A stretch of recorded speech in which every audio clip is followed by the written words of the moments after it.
Lelo bwacha bakamba mukyalo kyesu kya Zambia ekyaweka njoy. Abantu bafa bakamba kule munfumbwe. More than 20 people balebe pati ni babiri. Bagamba. Fish to arufyanye.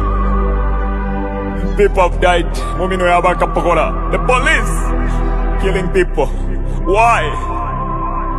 In the same government bagamba.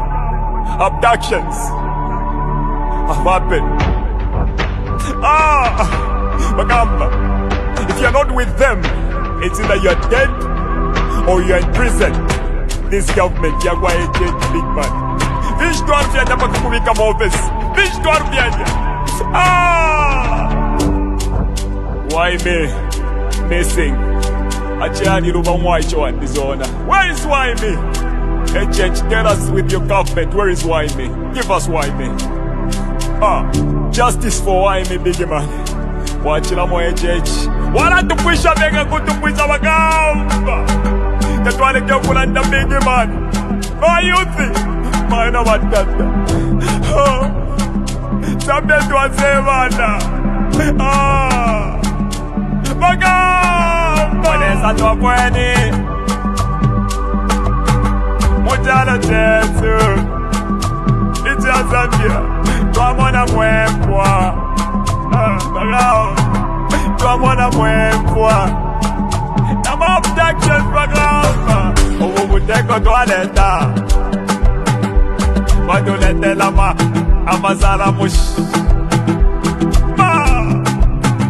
No you can take Wala ipompa tudeka No you can take Apa nomba bade Mufulo pa mufulo Mufulo pa mufulo Makuvota bade Mufulo pa mufulo Mufulo pa mufulo Makufuatika Mufulo pa mufulo Mufulo pa mufulo Makufuatika fuatika Mufulo pa mufulo Mufulo pa mufulo Wenyu tayakwa fwe Mufulo pa mufulo Mufulo pa mufulo Aikona man Mufulo pa mufulo Mufulo pa mufulo Itayakwa fwe Mufulo pa mufulo Mufulo pa mufulo Yati kwenyu Mufulo pa mufulo Mufulo pa mufulo Mayona batata Mayona batata Bayuthi Tyentuisuli amenso Tyentuisuli amenso Batusendela nomba batwipaila na hope Yesu Endika chagwa lungu watubela tinani kwa tila plan B Nomba tuwadishiba plan B aba mmino ya kualesa Bantu banga abalafu muchalo chesu cha Zambia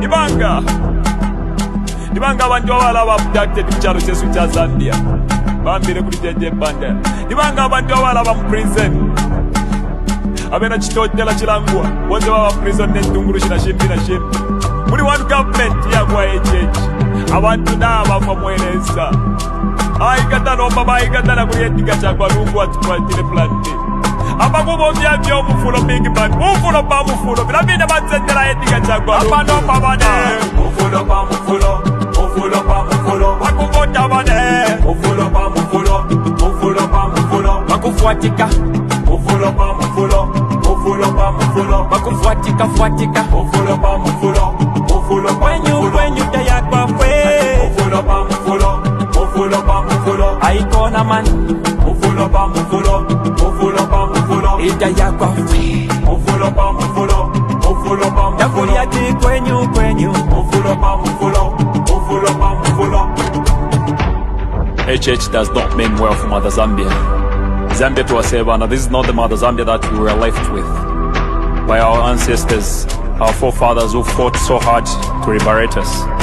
Dr. Kenneth Kaunda, Nalumino Mundia, Mama Julia Chikamoneka, Simon Mwansaka Pwepwe, they fought so hard to put this country on the map, to put this country where it is today. No man will destroy this country because we believe in unity. One Zambia, one nation, and we shall together we will change, and we are going to change this government. My name is Blaze Zambia.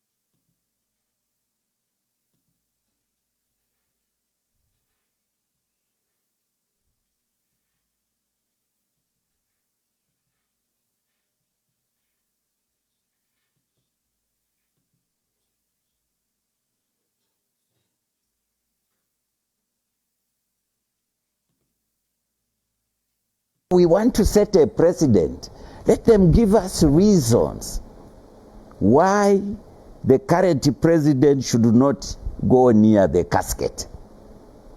And who has told them that he wants to be near the casket anyway? Who has told them that he wants to be near the casket?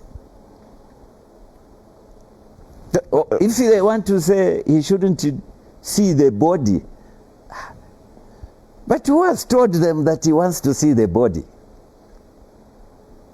Why these speculations? Maybe it's because you're arguing that really this must happen. Maybe that's why it's assumptions. Even the court was asking them, presiding. The court was asking. Their lawyer couldn't explain. Presiding. You yourselves, in your written notes, you were saying Bishop Alec Banda should preside. So why are you now saying the president will preside? You yourselves. So what is presiding? They couldn't explain what. Or may I ask the question as I conclude? When will President Edgar Lungu be buried? 8 months after he died. That's unchristian, and that's against the culture, and that's against the value. Madam Speaker, with those few words, I thank you. Sorry, Honorable Member for Matero, you even make us laugh as if that is a joke that you are throwing. It's a serious matter. I thought the court was in your bowl, being the leader of that side. Why can't you bring the body so that it can be buried? We have all got a role to play, but I think you have a bigger role to play for purposes of bringing the body. So we are waiting upon you, Honorable Member for Matero.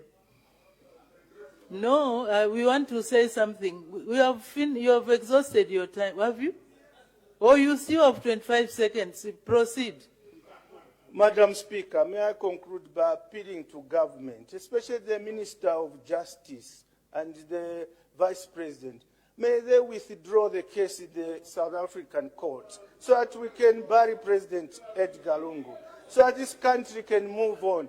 May they speak to Attorney General Kabesha to withdraw, and then we bury our president. He's your president, former president, our former president, so that this country moves on.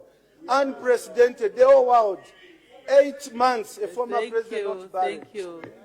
Let's unite on this and ensure we bury our president. Thank you. Your time is done. Honorable Member for Matero, if there is anyone who can withdraw the matter, it's the appellants. The Edgar Lungu, Ichagua Lungu family who can withdraw. They are the ones who have gone to court.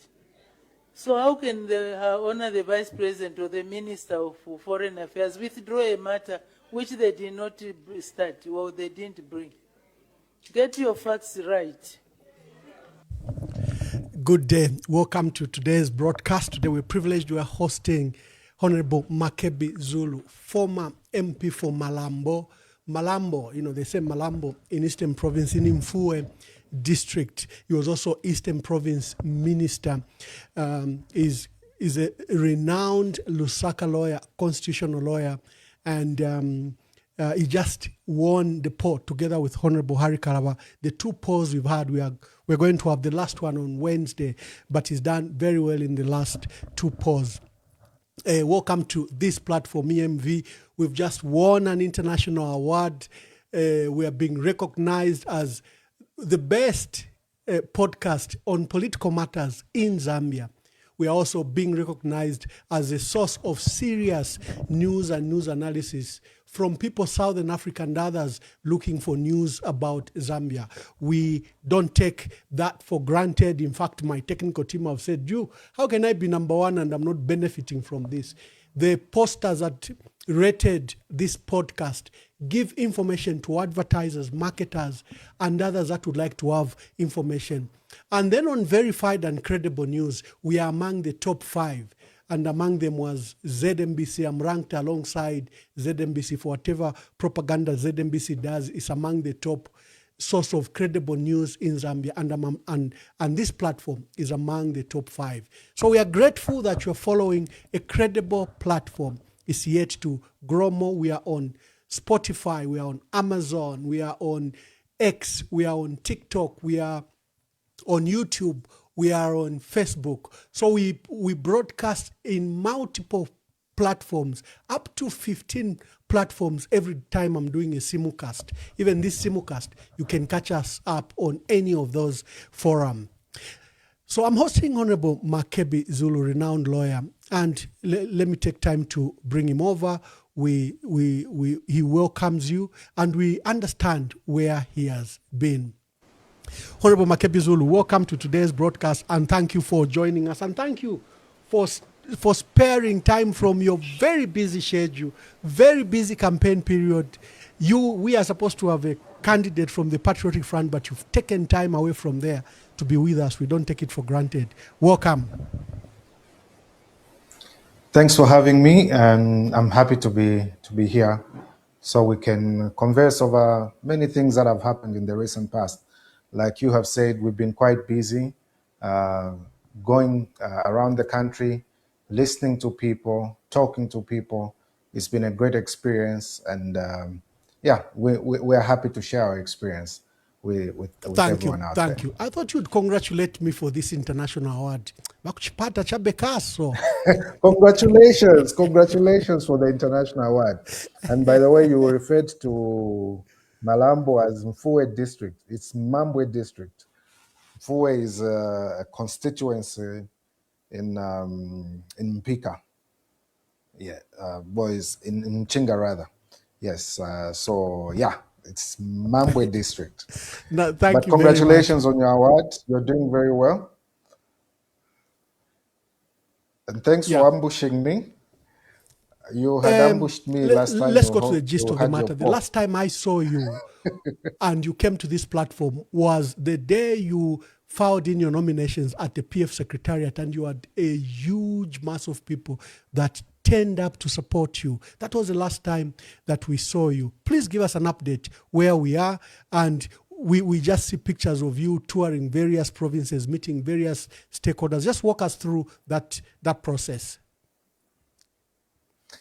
Well, thank you very much, Ambassador.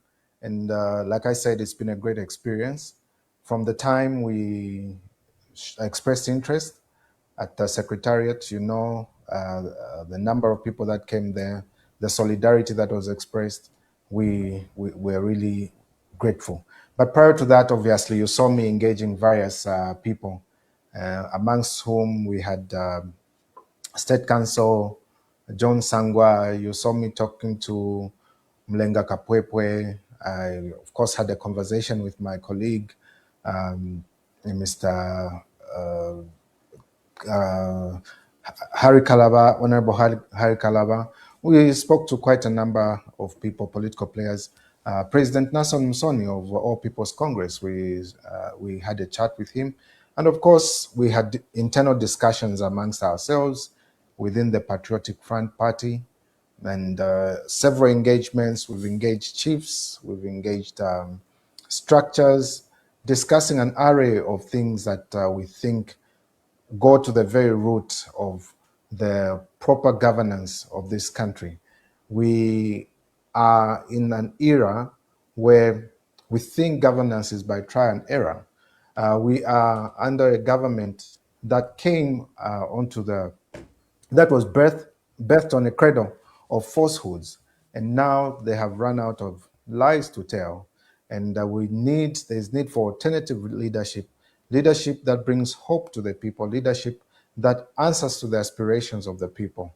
And the call to leadership that came from people that we responded to is a call to put things straight, to realign Zambia, to reunite Zambia, to address economic issues that we have discovered or continue to discover even as we go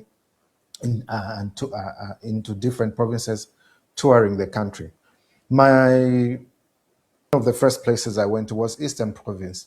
You may have noticed that when I went into Eastern Province, go to my home in Eastern Province, there was that harassment from the police where they thought it was illegal assembly as usual. In this era, we have an attempt to stifle dissent an attempt by this present government to ensure that we do not communicate our views. You saw how that my house was raided by police officers coming and stating that no one should have gathered at my place, which was wrong on their part, because if people are going to visit you, you don't determine how many people are going to visit you. And when people are visiting, they don't pass by the police to say, we are coming to visit you, or we are asking for permission, or indeed we are notifying you that we are going to see MAKEBI. Nothing of that sort happens. And when people come, you don't chase them away and say, you go back to your homes, this is going to be illegal assembly.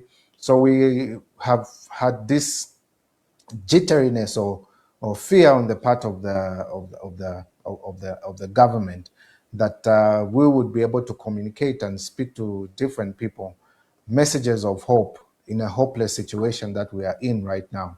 And that is what we have been doing, communicating a message of hope, a message of unity to the people out there. You saw how that even when I visited chiefs in Eastern Province, the people that sought to stop me from visiting the chiefs were the police again. We saw that not only in Eastern Province, in Northern Province, it was the same, where the police were ever on our tail. Everywhere we go, the police are ever on our tail. In Western Province, I must say thanks to the Barossa Royal Establishment for announcing and saying that they were there to receive everyone, whether they were from the opposition and or from the government. They were there to receive everyone, and they didn't want any in that process. We had some peace in Western Province, and I'd like to take this opportunity to thank the Barossa Royal Establishment for being very clear that all politicians, everyone, we are all their children, and they can receive us at any given point. But I must highlight a couple of things. The time we were in Eastern Province, that's a time when we could see that there were queues by Indo-Zambia Bank farmers waiting to receive monies for the crop that they had supplied sometime last year to FRA. We witnessed those problems that they were facing there, even after promises by government that they would pay them, but they were not to be paid, or at least there was delay in paying them. When government said that the monies were in the banks, there was no money in the banks, and yet people were made to sleep on queues. Times when the government was saying that they had reserves of up to $5 billion in the bank, but still people were not getting paid out there, because obviously money has been misappropriated, misallocated, and farmers were made to wait for a very long time. Even after the planting season was over, most of the farmers were not paid. You may know that the agricultural sector has not been doing very well under the UPND government. Seed that ought to have been given to the farmers, they never got the amount of seed that they needed. They were sharing in cups. It was in Eastern Province, in Katete in particular, where women from a cooperative who complained that they were not given sufficient fertilizer, sufficient seed, and were seen sharing in cups and medals what they had received as fertilizer as well as seed. Those were arrested. They were arrested for complaining. So you see that we have a government where pronouncing their failures is an offense. It has not only happened in this particular case. We've seen many other opposition leaders who, when they speak, it's either seditious practices or indeed hate speech. We have seen that throughout our political scene for the last 5 years now, or at least getting to 5 years. So the situation in Eastern Province right now, I heard the president right at Nchwala promising a university in Eastern Province. It's quite laughable. I'm saying this because when we went to Western Province, we're told there was a promise of a university in Western Province. And the promise from President Hakainde Hichilema is that the university was going to be built not in the first term, and not in the second term, but within the first term. They got the first term, there's no pebble that has been put in Western Province to show that indeed they are going to work on a university. And yet he goes and promises a university, a public university in Eastern Province. As regards universities, again, in Northern Province, when we visited Northern Province, there was a university that had a contractor had been found that started the construction works, and that was stopped. That was stopped to say that they were investigating things to do with the payment of funds. Then you wonder, you promise a university in your first term in the Western Province, you stop the building of a university in Northern Province, then you go and promise a university in Eastern Province in your last 6 months, or at least 5 months before you are kicked out of government. That is fooling people. That is not being candid with people. It is a culture of lies that has been perpetuated by this government. Our Eastern Province, the comparative advantage of Eastern Province is agriculture.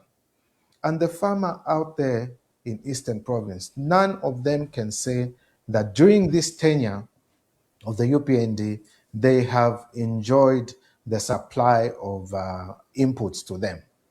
Even when they were promised 8 bags of fertilizers, even when they were promised more seed, even when they were promised that it would be better because the person that was coming on board said he was a farmer and that he would make sure that farming was going to be a business for them to create wealth. What has happened? The farmer has become more poor. And now it is time to put a president who is going to put the farmer first. And that president is available. And that president is in MAKEBI ZULU. We are determined to ensure that we transform the agricultural sector. Mechanize it. It doesn't matter where we start from. It could be the handheld machinery, diesel-powered or indeed petrol-powered, but a farmer must be able, within the Farmer Input Support Program, to be able to access such machinery so that we move from hand hose to mechanized farming. We need to do that. We need to take advantage of our irrigation system, or at least the water that we have, and introduce irrigation system that will benefit from the water that we have. We have water that runs away every season when we could dam specific places.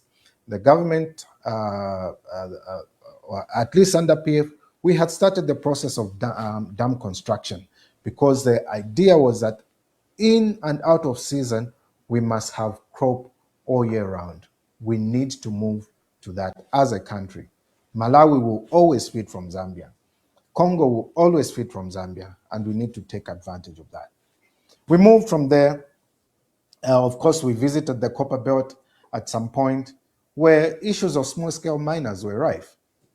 The idea of simply stopping small-scale miners for purposes of benefiting large conglomerates is what is killing the Copper Belt. The small-scale miners are crying for an opportunity to be able to benefit from the mineral resource. Government has stopped most of these endeavors by the young people on the Copper Belt under the pretext that it was unsafe, under the pretext that they were going to bring in better or indeed bigger investors. In this particular case, why don't we do what Ghana did? They formalized the artisanal mining sector, created a way to ensure that there was safety in the mining in that sector, created a way of collecting taxes that would benefit both the artisanal miners, or indeed the taxes that were reasonable enough to benefit the country and enable the artisanal miners to continue. We cannot afford as a country to create jobs for everyone, but the available opportunities, we can make a way that a legal framework is created under which the artisanal miners on the Copper Belt in Northwestern Province are able to benefit from that work, from mining within safe environments, create cooperatives, put up safety measures, put up good ways of supervising under the Ministry of mines. Ensure that there is environmental protection in the process. Just these strict measures, but still allow the artisanal miners to go and mine in a safe environment, in a sustainable way. Then you'll be able to create jobs. You won't have situations that have been going on the Copper Belt continuing.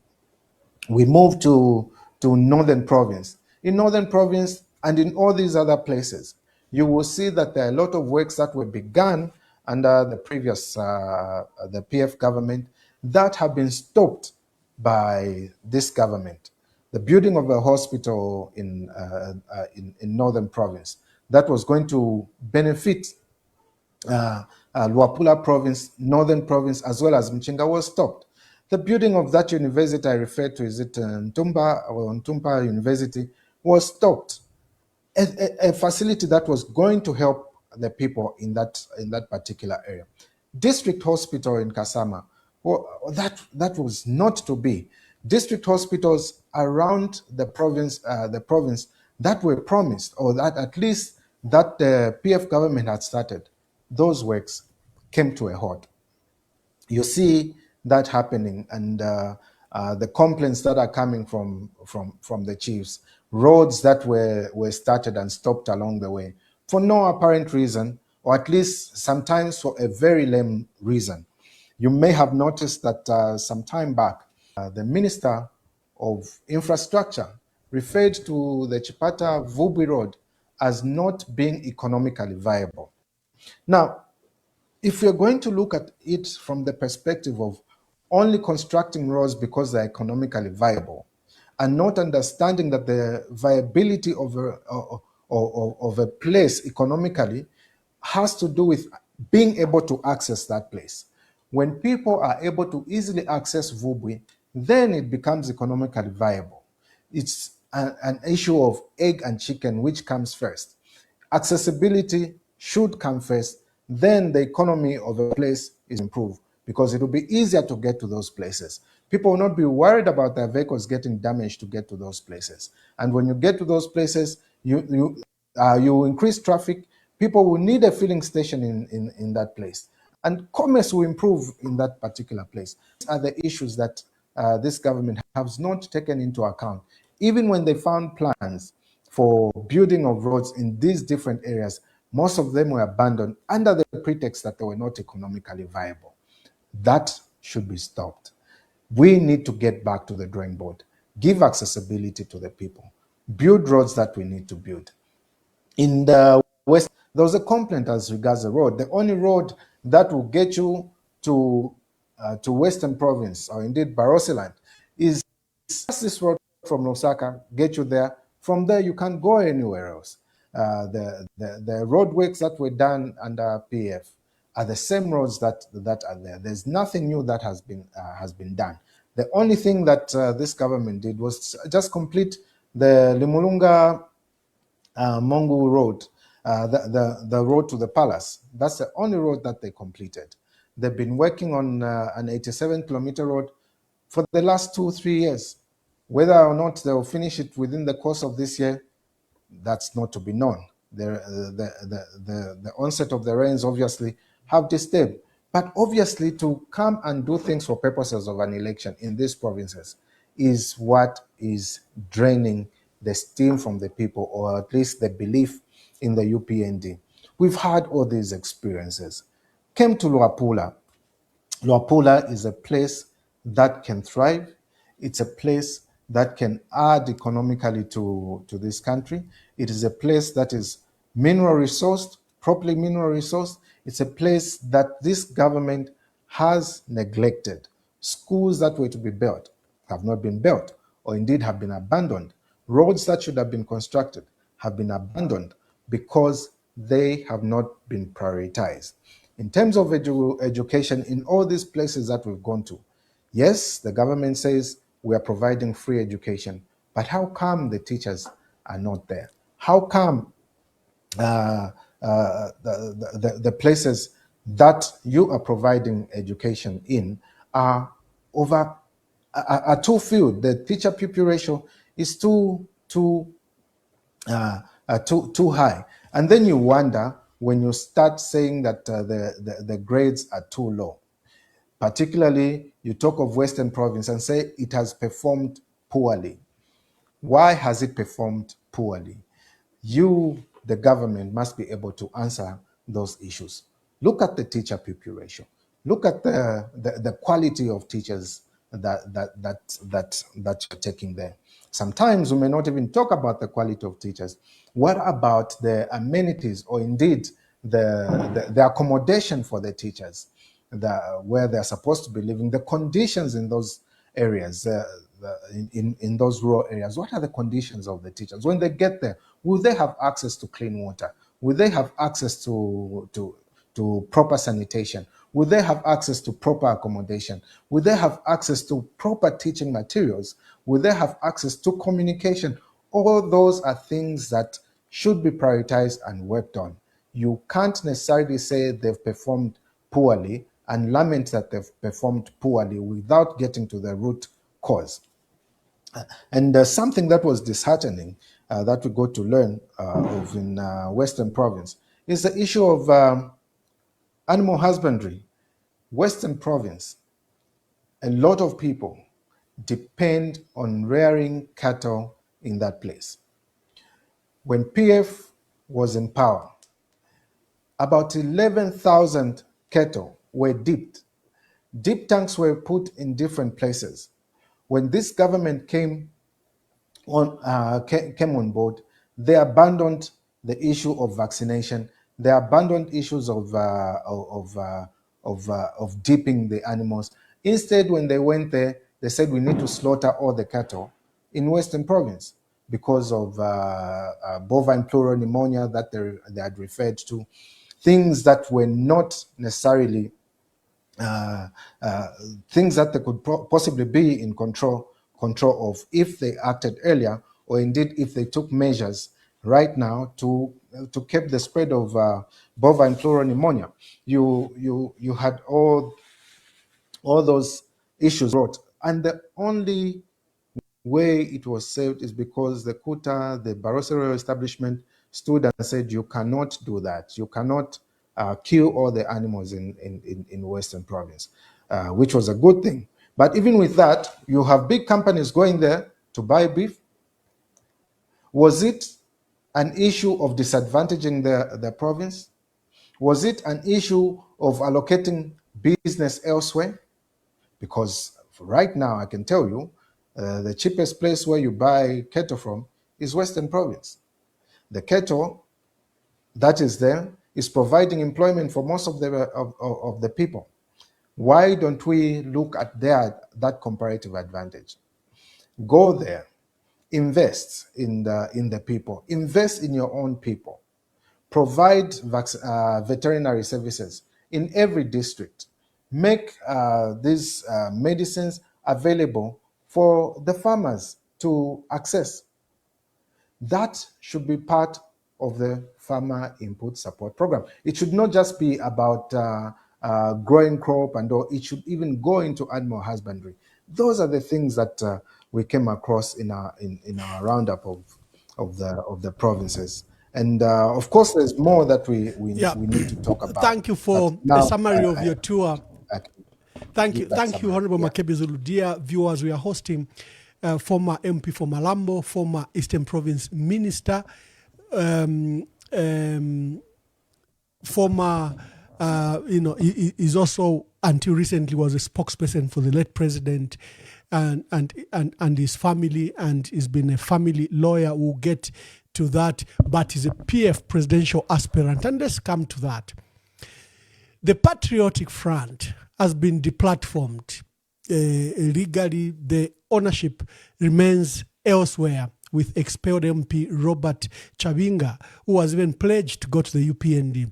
But of shock to many people is that the Patriotic Front has remained largely intact despite breakaways, despite sustained attack from the state. You were supposed to have a general conference and we were supposed to have a leader by today. Just walk us through the issues surrounding the general conference and the current status of the Patriotic Front.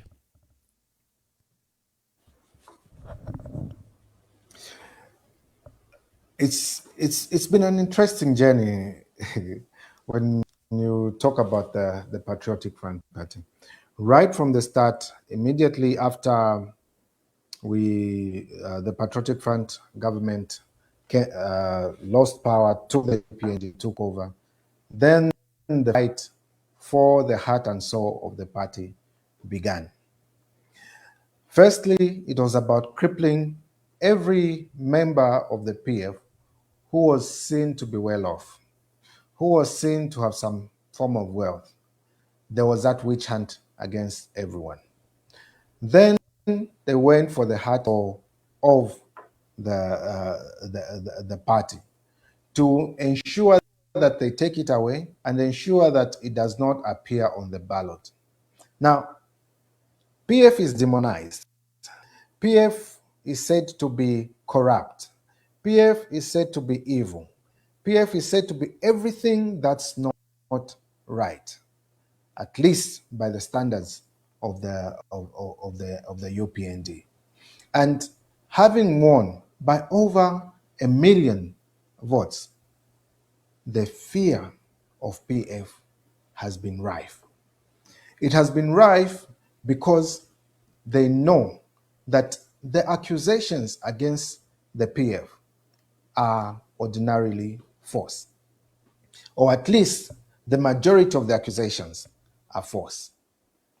Because you can't say that the PF was bad and you still accept its people. Let me give a little analogy. When Chavinga was said to be the leader of the Patriotic Front Party, at last year's Nchwala ceremony, with the president there putting his hands together, listened in to Chavinga, when Chavinga said PF was in an alliance with the UPND. That was welcome by the president. It was welcome that this Chavinga-led PF is in an alliance with the UPND. If indeed PF was bad, if indeed PF was that evil, and I was president, I would say, no, I will not be equally yoked with the corrupt. I will not relate with the PF. PF is a fiction, as it were. It's a fiction in that it is not just a name.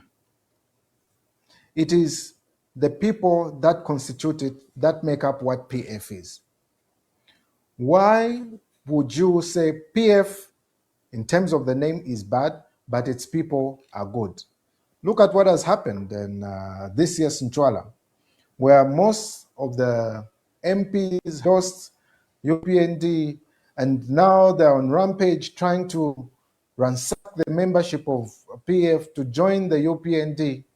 In my language, there's a saying that manchinchi, omkana na mangala bake. Now, what does it mean? An owl, no matter how bad you think an owl is, you can't say feathers of an owl, but the owl is evil. If you're going to accept an owl, you will accept it with its feathers. If you're going to reject it, you will reject it with its feathers.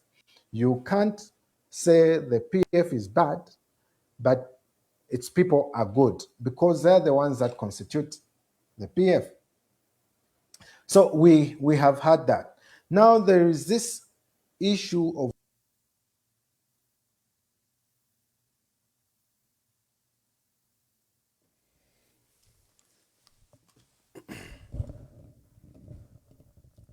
Thank you. I seem to have Honorable MAKEBI ZULU has frozen. We have good network both here and in Zambia, so we shouldn't have any freezing or any of that. We have reliable internet, so I don't understand. But usoja on for dear viewers, we are hosting Honorable MAKEBI ZULU, PF presidential aspirant, PF is recently just won the EMV poll that we were conducting. This is a poll that is a 3-part series. He won the first one. The second one was won by Honorable Harry Kalaba. We had a list of top 7. And he's just been telling us about his tours in the province, and we are currently tackling the question of PF when the network misbehaved from the other side. Share the broadcast. I can see we have a huge turnout on most platforms. Share the broadcast. We are hosting Honorable MAKEBI ZULU. We will open the phone lines later after we are done with the preliminary issues that we are discussing. And we hope that you'll be able to ask Honorable MAKEBI ZULU of any issue that you want to ask him. Join, share. So far, there's a good turnout on many platforms. Continue to share. Let's hear what Honorable MAKEBI ZULU will tell us. Now, Zambian President Edgar Lungu says corruption in his country is being politicized and that he is working to improve the country's legal framework. Here is part 2 of a conversation the president had with VOA's Peter Clotty in New York. So, Mr. President, one of the promises you made to Zambians is to root out corruption. How would you rate yourself in the fight against graft in the Republic of Zambia? Well, you rate me after, because for Zambia, unfortunately, the fight against corruption has been politicized. It's become a special vehicle for those who seek political office to make their friends look very ugly. I have given latitude to the institutions mandated by law to investigate, prosecute, and bring to an end or reduce corruption. I have not tampered with them. I have not called them to my office to say, can you target that man because he's a threat to my political life and so on. I think on that score, I have given them space. And I've lobbied for funding for them from cooperating partners. I've lobbied, they've been given training programs. And I think apart from that, if you give me evidence that this one has gone astray, he's on the wrong side of the law, I'll work on him. But I can give you examples of people who have used it in the past to say, oh, XY is corrupt, can you deal with him? And I want to cite one example of a minister who I relieved of his appointment because he was ready to be corrupt. What happened is they gave me the information, the Financial Intelligence Center gave me the information, and I think other wings of government gave me information that XY, your minister, is guilty of corrupt practices. I said, oh, well, probe him. And that's what I'm supposed to do. And they probed this guy. And along the way, the guy said, you can't probe me, I'm a minister. And he kicked these guys in their backs. They came crying. They said, look, that minister is bullying us. In short, he's not cooperating. I relieved that minister. And when I relieved the appointment of that minister, he became a crusader, alleging corruption against his colleagues. Why? Because the institution which was supposed to take him to court and prove the case did not do so. And the politicians also ganged up with this minister, former minister, and said, no, the government is corrupt.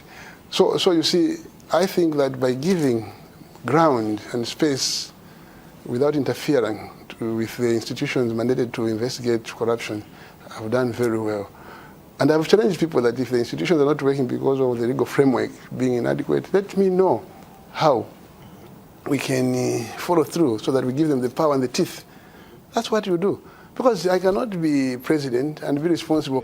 2026 is it's a conference of all patriotic Zambians who believe that indeed it is imperative that we unite and come up with the issues that we raised.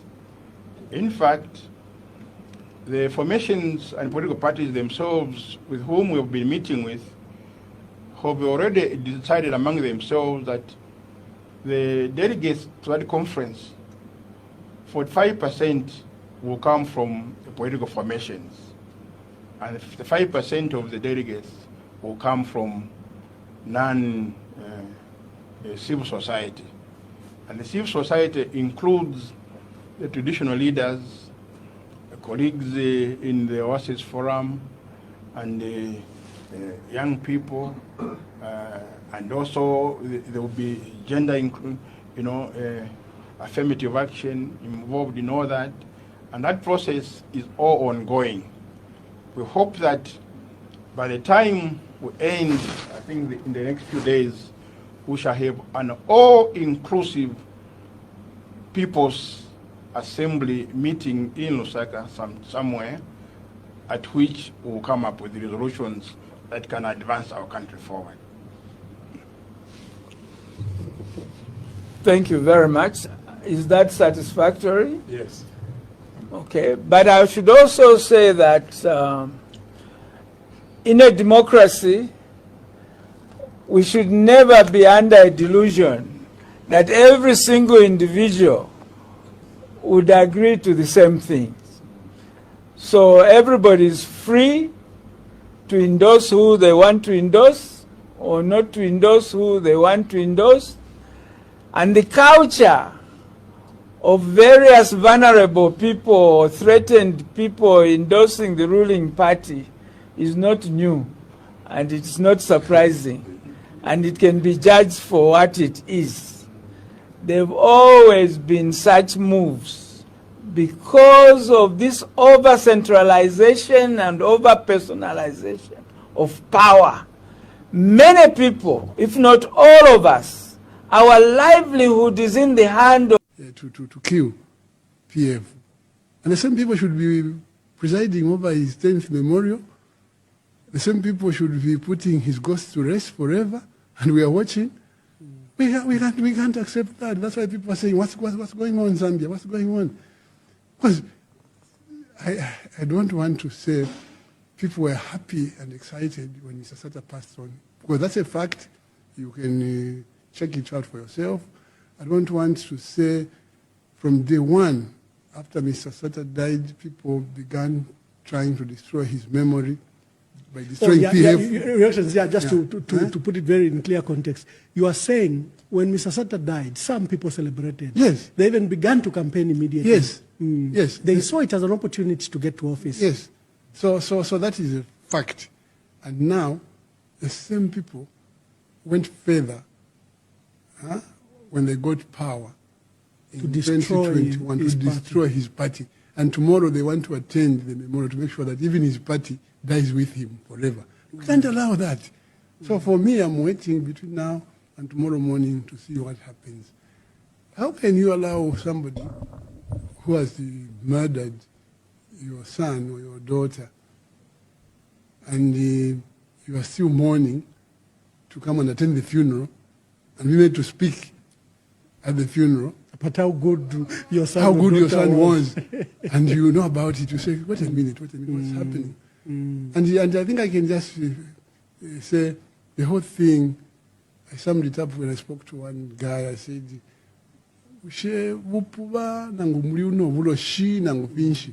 because how can you, Ambassador, a Catholic, be remembered in a Jehovah's Witness hall? Yeah. In the 10th anniversary, or how do you get to be dishonored? How do you Thank you for all that have joined us. Continue to share the broadcast. We are hosting Honorable MAKEBI ZULU, who's a PF presidential aspirant. We just had a break-in transmission, but I can see he's back in the studio.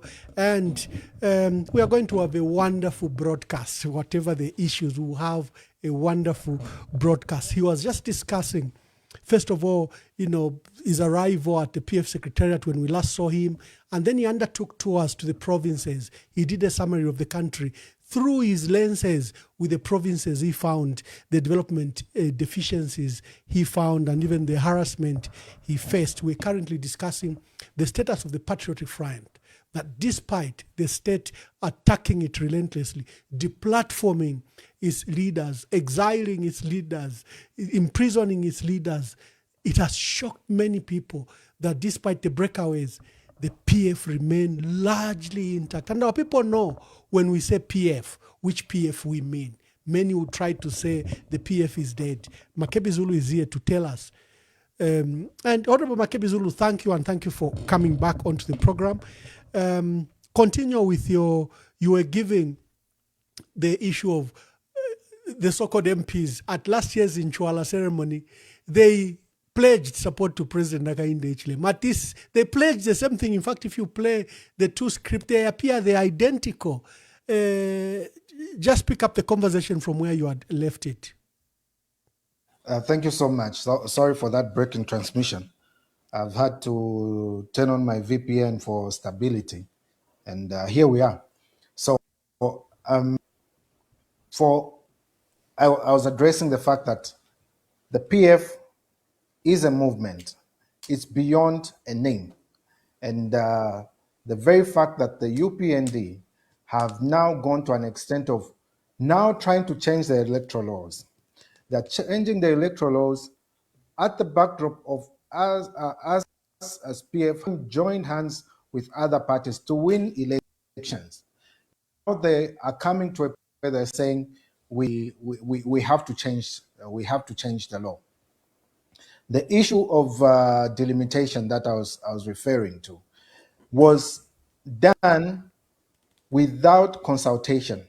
They put a cart before a horse. Now look at all this noise that is going on as regards delimitation. Look at the disagreements that are going on as regards delimitation. When this government was coming up to the number of 70 constituencies, they ought to have known which constituencies those were going to be.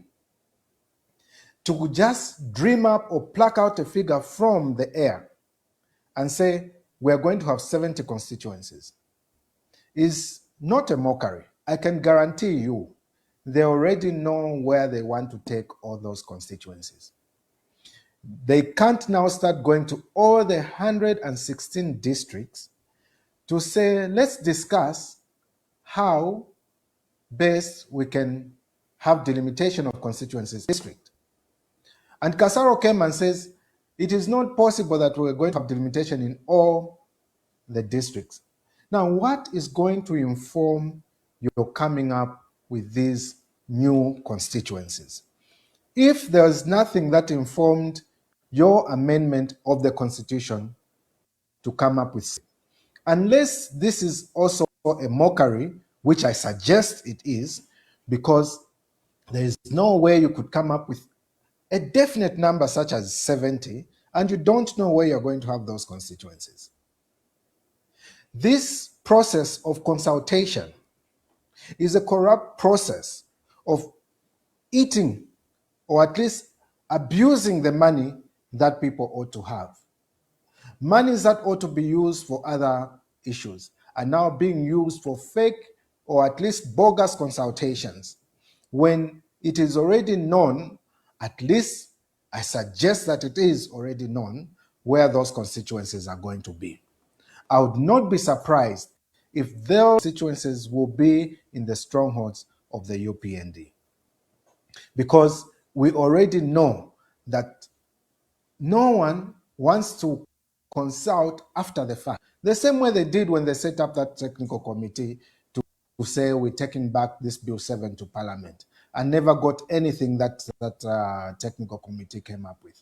In this particular case, they're not going to take anything that that has been suggested in that report, in the reports. I know for a fact that even for Malambo, it is suggested that they get to have Malambo East and Malambo West. But I also know for a fact, because they are talking, that they are not going to at least split the constituency. It is known that they won't split the constituency. All this is taking people for fools. I'm surprised that Chief Mwamba was able to say, you can't do this, we don't want this. You never consulted. As a matter of fact, even the constitutional amendment, we have been proven right that it is not the people's constitution, because President Hakainde Hichilema himself in Choma at a rally said that he dribbled us Zambians. He dribbled us. However he dribbled us, we have those MPs that went and voted for Bill 7. Is that how he dribbled us? Could it be true that indeed they were corrupted? They were given monies? We hear to the extent of 3 million kwacha each. Is it true that that is how he dribbled the people of Zambia. It is not the will of the people of Zambia that passed. It is the will of the government, President Hakainde Hichilema and his cabinet, that passed. Now we hear Mchima saying that he voted, or at least he was fired because he apparently voted against bills. All those could be lies. What about the issue of Kiona Energy and the supply of all these gensets in all the hospitals around the country, the tender that was given? What are you saying about it? What was the connection of any of them, of the staff at the Ministry of Health in awarding that contract? Were there irregularities? Are you able to tell the Zambians the truth as to why you moved the minister? Is it Bill 7? Is it any involvement, if any, in the issue of the allocation of a contract for the supply of gensets to all the hospitals in the country to one company? All those things, this government must be able to come out true, must be able to explain to the people. Now, I'm still talking about the issue of electoral or process and what has been put in place, how that it reflects not the will of the Zambian people, but the will of it. Now you have a mockery to the Zambians again, where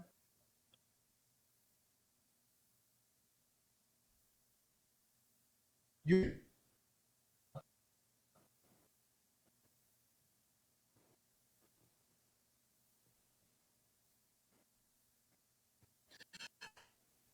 who wants to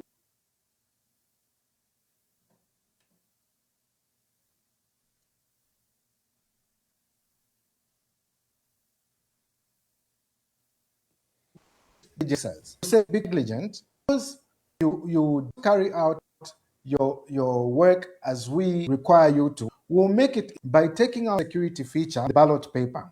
No. That is taking Zambians for fools. They are not fools. The reason we have security feature on that ballot paper is because we want to ensure that should there be a notification of a ballot paper, that security is going to help you identify the forgery, or indeed if there's any malpractice, it is supposed to help you choose or at least separate the good from the bad. That is the role that it's supposed to play. The mischief that you're trying to cure is a mischief of negligence, not a legal issue, not an issue that goes to the very root. The reason we have that mark on the ballot paper is so that we secure the right to choose a leader of every citizen. It goes to the very constitutional matter of having to secure the votes that each and every Zambian casts into that box. You can't then come up and say, we are going to remove this feature because officers are forgetting. How many such cases did you have that resulted into spot ballots? Give us the statistics. Let us know where and how you discovered that was the case. Is it supposed to make it easier to dump pre-marked ballot papers? Because you know that whoever is pre-marking elsewhere may know the stamp that may be in the polling station? Are we wrong to think like that? Because the reason that you have given is unreasonable. It is nonsensical. It defies all logic, to say the least. You can't remove that mark. You've gone beyond that because they know that PF is able to use any other to win, or at least to put pressure on the government. You even start interfering by wanting to amend the Electoral Process Act to say that no, the issue of Secretary General must be one that is registered with the registrar. What kind of nonsense is that? What mischief are you trying to cure? What problems have you faced in the past that have necessitated the need to make that amendment? Zambians must not just sit and be dormant when all this is happening. The same tricks they pulled on Bill 7 is the same tricks they intend to pull on the Electoral Process Act. We must speak out. We must arise. Of course, in a lawful manner. I wouldn't advocate for anything unlawful, but we need to challenge government to do exactly what is right. You can't now start interfering in the internal affairs of the party. You started this by issuing a memo. Electoral Commission of Zambia issues a memo to say we'll only receive adoption certificates signed by the president of the party and the secretary of the party. What law gave you that power? Where did you get that power? Now you realize everything was an illegality. You want to now crystallize it into law so that you can legalize the illegalities that you've been carrying out. They still remain illegal. At an appropriate time, they'll be challenged, and the chickens will come home to roost. You can't do that. You shouldn't be doing that. You even go further and say, well, anyone who goes to vote, the moment they vote, they should leave the polling station. How did UPND come into power? How did they find themselves in power? It's because they saw the need to protect their constitutional right to choose a leader of their choice and to protect their vote, and therefore vote and decide to stay at a polling station to ensure that there's no interference with my will or indeed the will of the people. Then you say, no, you go home, you've already voted. That should not fly. That will not fly. Zambians should be able to speak out and see these amendments for what they are. There is no necessity, there is no mischief that they wish to cure except to advantage those that are in power. And that should not happen. That should not be allowed to happen.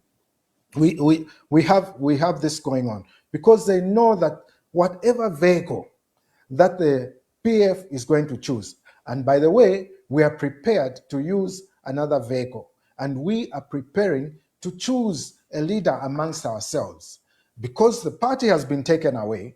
And if we choose a leader amongst ourselves, we will not be deemed to be particularly contravening any law or any legal process because the party has been taken away. But amongst ourselves, we are sitting together and saying, let's choose a leader amongst ourselves because we, a people that are called PF, have to move and rescue this country. This country is in dire need of rescue from the government of President Hakainde Hichilema. People know what they don't want. We have to give them that alternative, and we have to show them that we are the alternative.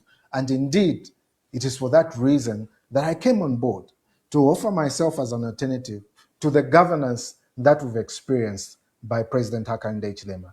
A governance that does not respect the rule of law, a governance that does not respect its promises that it has given to the people, a governance that does not respect the right of the people to speak, a government that is now interfering with the right of the people to vote by changing laws to fit their circumstances.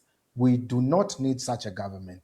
And what we're going to offer is something new that is going to ensure that there's rule of law, something new that is going to ensure that those powers that the president is exercising right now, to the extent of abusing those powers, are taken away from the presidency and put in institutions. We need a constitution that will reflect the times that we are in right now. The times we are in right now do not require the kind of constitution that we have. This independence constitution reposed power in one person. This independence constitution ensured that this one person could tolerate or indeed use his power to advantage themselves. Now, all these years, we have depended on good people taking up the presidency. We need to move from that place where we start depending on good people to take the presidency, to change the law so that the law controls everything that they do, such that you can even take a madman and put them as president, and the law itself will be able to fashion how they're going to behave in that office. We need to do that. We need to make sure that the institutions of governance, such as the police, are independent. Commissions are independent, and the autonomy is fully realized. We can't have the Anti-Corruption Commission under the supervision of the President, Drug Enforcement Commission under the supervision of the president, the FIC under the supervision of the president, the office or at least the police under the supervision of the president. You can't have such. It is for that reason that they try to give the perception that there is no corruption in their government when it's rampant.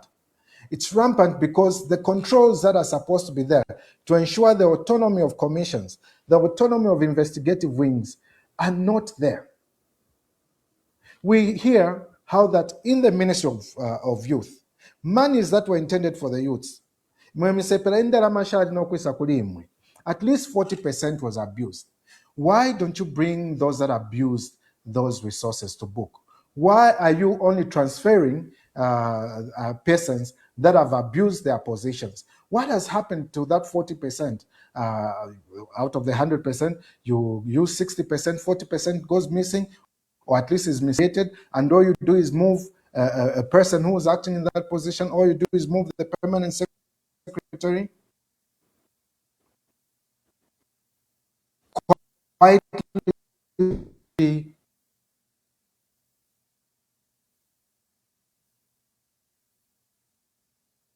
about fighting those when we are keen to bring a government that is not vengeful, a government to look interest of the governed, it's the people of the power.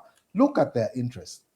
All these years, Ambassador, the UPND has concentrated on individuals, has concentrated on prosecuting individuals, and not delivering to the expectations of the Zambian people. I can guarantee President Hakainde Hichilema that he will probably be the most respected former president under the government where MAKEBI ZULU is going to be president. I have had occasion or an opportunity to represent President Rupia. I saw how that he was victimized together with his family. His victimization only stopped when President Edgar Chagwa Lungu became president. Then he put a stop to it.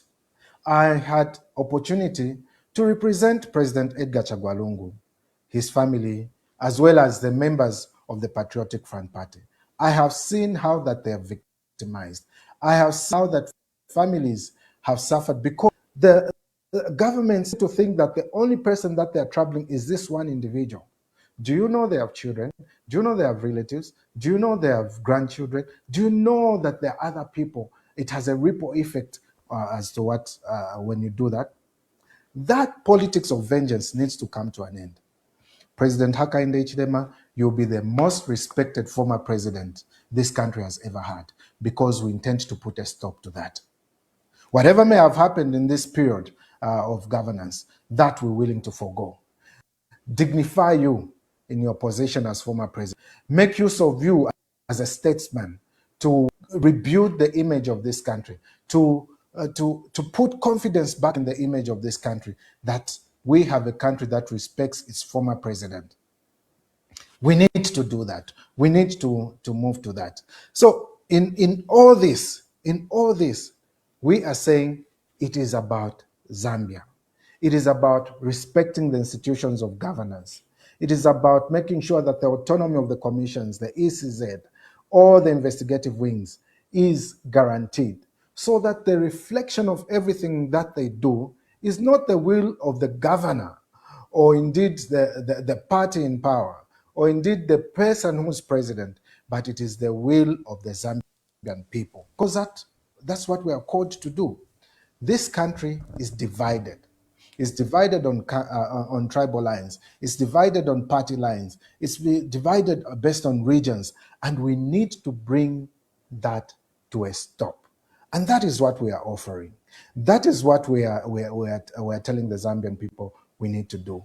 We need to cleanse the judiciary. We need to cleanse the legislature. We need to cleanse the executive by ensuring that the autonomy of these institutions is not compromised. We have timid judges. We have a cadre of a speaker who will even answer questions for and on behalf of the executive, who will dance and jubilate at the passing of oppressive laws, of laws that do not reflect the will of the people. Who will dance at that? Something off the decorum of the that has to go to the National Assembly. We do not such. We need to be organized in our approach. We need to respect the law in our approach to governance. We need to bring fresh minds into governance. We need to bring reality to a government of the people, by the people, and for the people.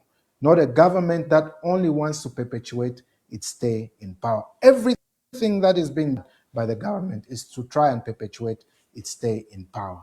And that is not right. That is so wrong, Ambassador. So the Patriotic Front Party before you go any further, or maybe finish Yes. the thoughts around the Patriotic Front, and I bring in my question, Yes. and we So need the to bring in the Patriotic callers. Front, Thank you. Please finish. Party is, yes, please. The Patriotic Front Party is beyond the paper and who holds the paper to the Patriotic Front. It's a movement. It's a people. And these people can be on their own, choose a leader amongst themselves, and choose a vehicle that they're going to use. And all these mingalatos of one change the Electoral Process Act so that you disadvantage will not work, because now we are awake and we know where we're going. We know where we want to work with the Zambian people. We know what the Zambian people are calling for, and we already know that the Zambian people have rejected the UPND. We are the alternative, and we will deliver to the expectation. Yes. The issue of unity, working together within the Patriotic Front and larger members of the opposition. I don't know what your view is about national unity, because that's what our people are calling for. Why can't you get together? The other day, my dear brother, Brian Mundubile, who's leading a breakaway from Tonse Alliance, invited, you said the two of you are talking or speaking on Hot FM. Just enlighten us. We, again, recently saw an official endorsement where you were invited to a political party, NCP, led by Mr. Peter Chanda. They held a conference and they invited you. They said they have selected you as its presidential candidate. Please speak to the two issues around Tonse Alliance, the invitation you publicly received from Honorable Brian Mundubile on Hot FM on Wednesday, and from Peter Chanda. Firstly, I must thank my colleague Peter Chanda for the endorsement and the invitation to stand as a candidate or under the NCP ticket. I must thank President Nassan Soni for showing confidence in my leadership and giving me the blessing to go ahead, notwithstanding that he's a president of another political party, endorsing me effectively. I must also thank you for the poll that you carried out. Though you never warned me, you should have warned me. I was driving from Chelenge, going to Mansa, when I was told there's a poll this side which has just ended, and you have won. That show of confidence in my leadership was really humbling. And I must also thank my colleague for noticing the leadership quality that may be in myself, and realizing that he needs us to work together.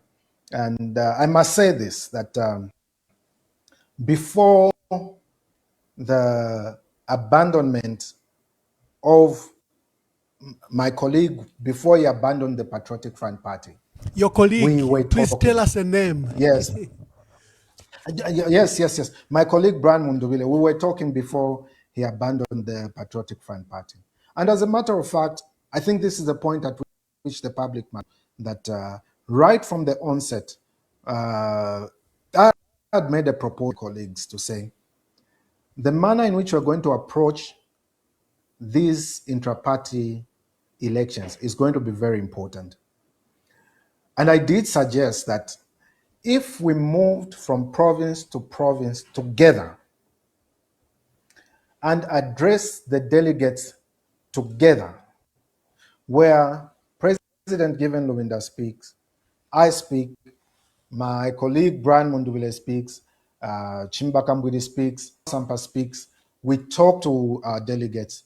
It would be better, and we wouldn't have this issue of team BM8, team MZ8, and all those issues. It's for that reason that you may have noticed that we went late, or at least stayed behind, hoping that we could come up to some form of agreement as to how we're going to approach this process. But there are those that chose to go all out right away, go on and be on the other side, until we were seen to be coming from behind, and there was a call: "You are not moving. You are not moving." All that was in a quest to try and bring everybody together, so that we have a way that was not going to divide the party. We had the issue of saying, let's have a conclave. We sit amongst ourselves, choose a leader amongst ourselves, or at least a number of participants.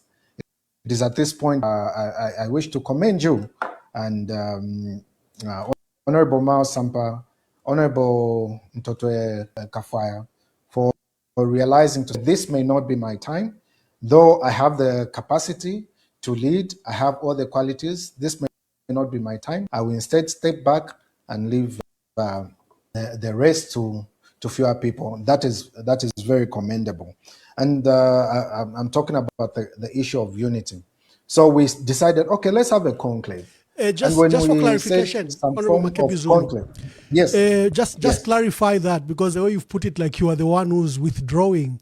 I think you are attributing those words to both Honorable Mao Sampa and Honorable Mtotwe Kafwaya. Social media will take it that you've resigned. No. I have not resigned. I'm just commending you, my colleague Mtotwe Kafwaya, as well as Honorable Mao Sampa, for that bold step and the realization that maybe this may not be the right time, though I know they are fully capable and fully qualified. You are fully capable, fully qualified to take up the reins of power. And of course, it is governance by a team. And I can guarantee you that even in the government that we're going to form in August, you are all going to be part of it, because we to put all our ideas together and serve the Zambian people, serve the best interests of the Zambian people. But I was referring to an issue where we said, let's have a meeting of candidates where we are going to choose amongst ourselves, or at least break down the numbers to the barest minimum that we can work with. And it was also agreed, or at least discussed, to the extent that, listen, we have a number of people that are participating. Let's take into account the regions that are there. Perhaps those that come from a particular block, you sit amongst yourselves, choose one, and those that come from another block, until there's proper representation. Maybe at that point we'll say, okay, you take up the top position, in which case we're going to have someone unopposed. You take up the second position, or indeed you take up the position of speaker. That was going to be the modus that we're going to pick. But when you have such a process, it means that there must be a meeting of minds, not of a few, but of all. When one pulls out, it compromises the whole process. It means that the process can go ahead. And you saw at some point that this process that was supposed to ensure that there was cohesion, to ensure that there was unity, to ensure that there was healing even amongst our members, because we, the candidates, had agreed and had come up to a conclusion.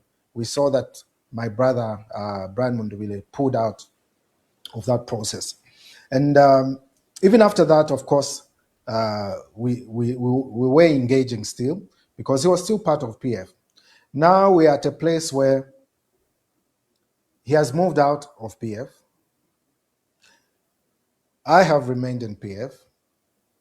And then there's this call to say, via social media, by the way, come, we work together.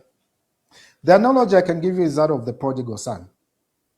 When you read the Bible and the story of the prodigal son, when the prodigal son strayed or went away from the father and went to a place where he lost all his fortune, he did not say to the father and his brother to say, come, where I am so that we can be reunited again. This call for unity is not for the movement of those that have remained behind to follow one that has gone prodigal. It is for the one that is prodigal to come back to the house, and we will say, everything that happened is forgone. We can forget everything that happened. Let us build from here. Let us build from what we already have, not start from the scratch. That is not how it should be. If unity of the opposition means leaving the Patriotic Front as a people that we are and going to join a breakaway, that, in my view, was not legitimate from the Tonse perspective, because whom was he competing with? If the idea was, okay, gentlemen, this particular issue of insisting on having a convention under PF is not going to work. Let's go and sit and compete under Tonse and see who carries the day. That was going to be making much more sense because you participate in the process. You can't get away, have yourself crowned king, and say, come and be my deputy. Is that what we're going to call unity? I see a lot of calls to say, go and work with your brother, Mundubile. I want to work with my brother, Mundubile. I'm determined to work with my brother, Mundubile, but not in the circumstances that is in. Come back to the fold. Come back to the larger family. Let's carry this whole family with us and serve the people of Zambia.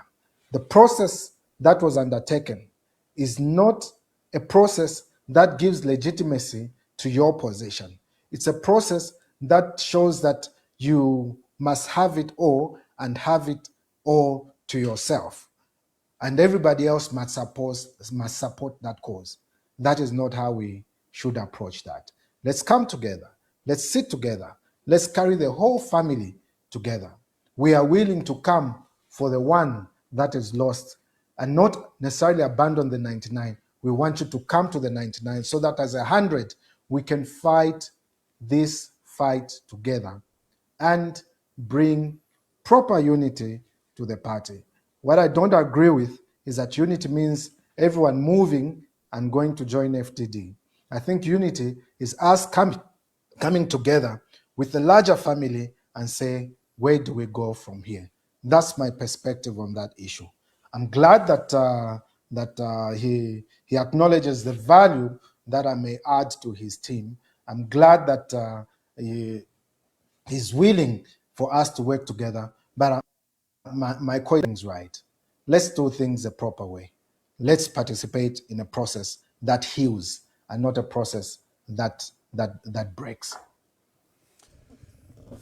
Yeah, thank you very much. We'll be opening the phone lines just now. Let me just switch on my phones, and dear viewers, you'll be able to call us. We are hosting Honorable MAKEBI ZULU. We are hosting Honorable MAKEBI ZULU, former Minister of Eastern Province, former Malambo MP, recently lawyer for the late President Edgar Chagwa, and the family. And before I open the phone lines, there is a matter that I needed you to answer on, and this is regarding what the Speaker of the National Assembly, Nelly Muti, stated, that it is up to the family. I know you are no longer speaking in the capacity of the family, but I think this is very important that you are here because you've been part of the process. She's saying it's up to the family to bring the body of the late president. What is your view about that? This arose after Speaker of the National Assembly, after Matero MP and Deputy Secretary General of the PF cried to her, and this is after also Fred Membe cried to President Hakainde Hichilema, let your brother be put to rest. Please just answer those two concerns. All right, but first I must bring clarity to your point. May be misunderstood when you said, I know you're no longer speaking on behalf of the family. I'm still spokesperson of the family. I'm happy to take on that solemn duty. Except perhaps the correction is that for purposes of this program for today, I will not be addressing that. But to deal with just the narrow issue of Madam Nelly Muti, and that's why I said we need to bring dignity back to the House. Because when a question is asked, when Honorable Mausampa asked the question, that question was not to the Speaker of the National Assembly. That question was to the government. The Speaker is not government spokesperson. She should not volunteer answers. She should not volunteer her opinions. She has categorized the House to an extent that in my view, I'd say the decorum and dignity of the House is at its lowest. It's at its lowest because the rightful persons to answer those questions were seated on the other side. Those should have responded to that question. Everybody knows that in this issue of the burial of President Edgar Chagwa Lungu, that it was the government that went to court. Having gone to court, they ended up with a judgment that was less than favorable and discounting the family from any involvement in the process. The family thought it wise to challenge it so that they are not discounted from participating in the process. It must be stated here and now clearly that the family is not objectionable to burying President Edgar Chagwa Lungu here in Zambia. The family is not objectionable to that. The family is objectionable to the part of the judgment that excludes them from the process altogether. Until and unless that is rectified, the family reserves its right to challenge a decision that does not respond or respect the rights of the family. That excludes the family from participating in any manner, shape, or form, even in a way that was presumably agreed on. That is the challenge there.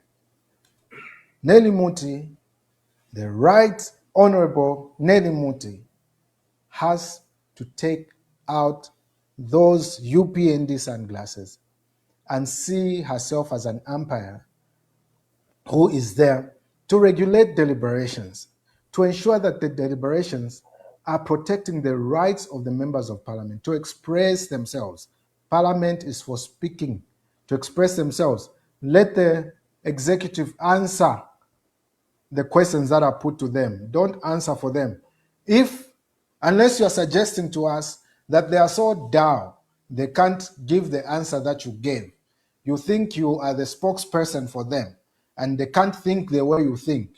That answer, if you thought it was proper, leave it to them. Let the executive be the ones to answer. Not you, Madam Nelly Muti. Get off that high horse. Take up the dignified role of Speaker of the National Assembly, an august house, a respectable house, and preserve the dignity of the house. That's what I would say as regards that, Ambassador Emmanuel. Thank you very much. The lines are open.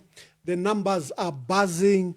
We are hosting Honorable Hari Kalaba, the 10th Honorable MAKEBI ZULU. Sorry, because the two of you were competing. So Honorable Hari Kalaba's name is on my lips, and the two of you emerged winner in one of the polls. Congratulations to the two of you.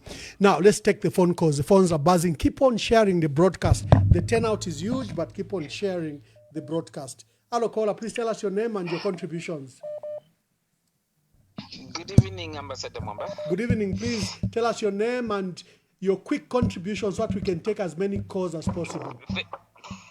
Thank you. Mr. Fresh Charles Mbe on the line. Fresh, make your contributions. Thank you. Honorable MAKEBI ZULU, what I love him is the package of wisdom. Full of wisdom, full of understanding, very calm boldness. Is a man that Zambians need. We need somebody who has wisdom, full of wisdom. Malume, wisdom nyo badwa nayo. You don't go to school and learn wisdom. Wisdom nyo badwa nayo, and this is the reason why MAKEBI ZULU stands a very big chance to be our president. And this is the reason why, personally, I'm behind supporting MAKEBI ZULU for his, and the wisdom that God has given. Just look the way he's responding to the questions that you're giving. If it were others, would have been having goosebumps now. But we are happy, we are celebrating because of the wisdom that he has. So I'm urging all the Zambians, please, let's come on board and support this man.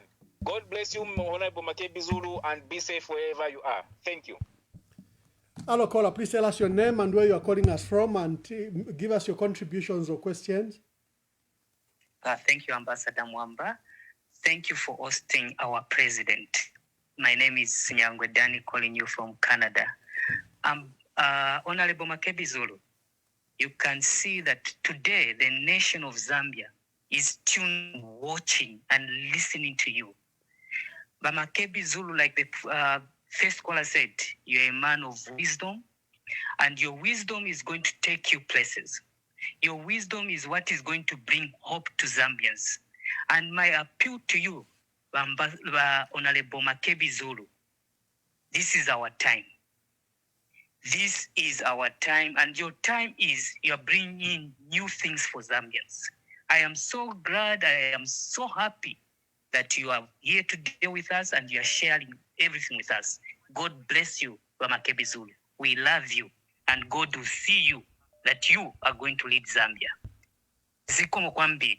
And Ambassador Mwamba, continue doing your job. We love you and we'll continue supporting you. MAKEBI ZULU. We are so happy. Thank you very much. Caller, please tell us your name and where you are calling us from, and give us your contribution. Thank you so much. My name is Abraham Rooney Kapia. Yes, Mr. Kapia, make your contributions.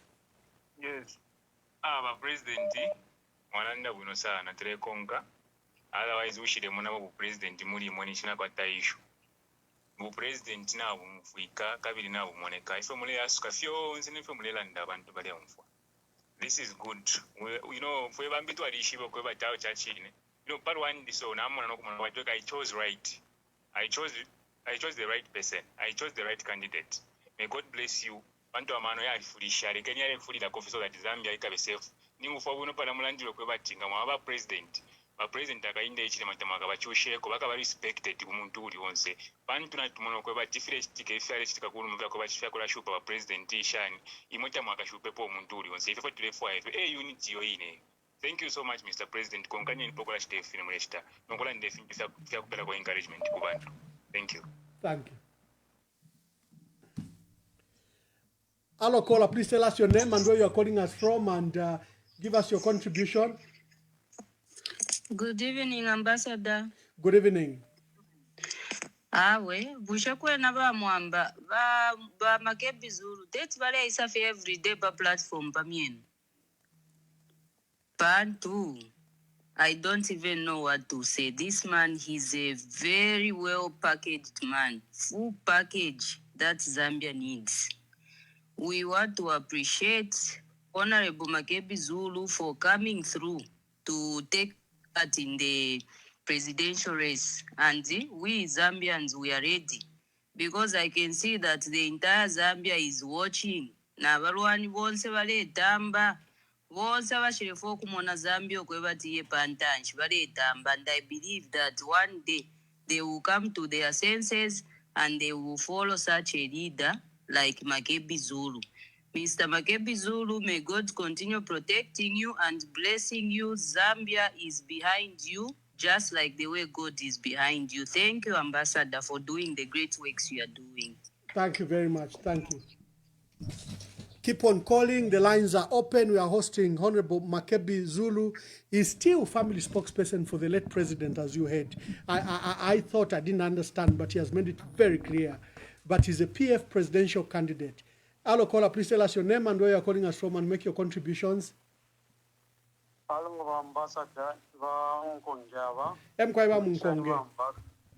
Kali mwagombe pantua panomba n'omutima wayikalako ekyoto n'aleefwayo ko n'aleero leka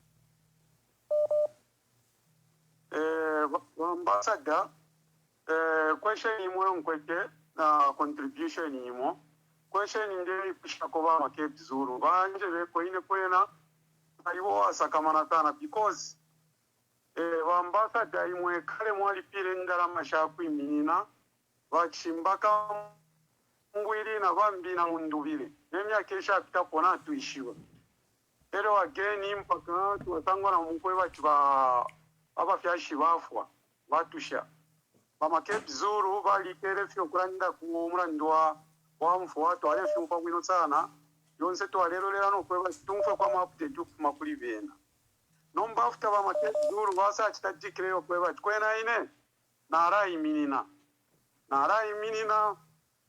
ofyo baishire na pano batu weba nara iminina apo MAKEBI ZULU barandira nara iminina munga mwapenda time frame inono sana so after MAKEBI basa join a group yenu ine behavior yaba mudara betu ba mundubire awe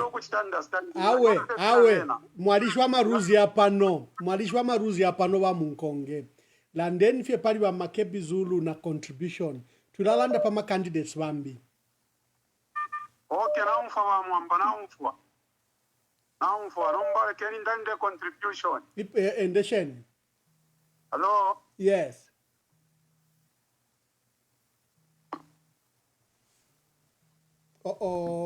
we've lost him. The rules are very simple. Ask Honorable MAKEBI ZULU, make your contribution around MAKEBI ZULU. If you wish to disparage other candidates, you know on this platform we don't allow.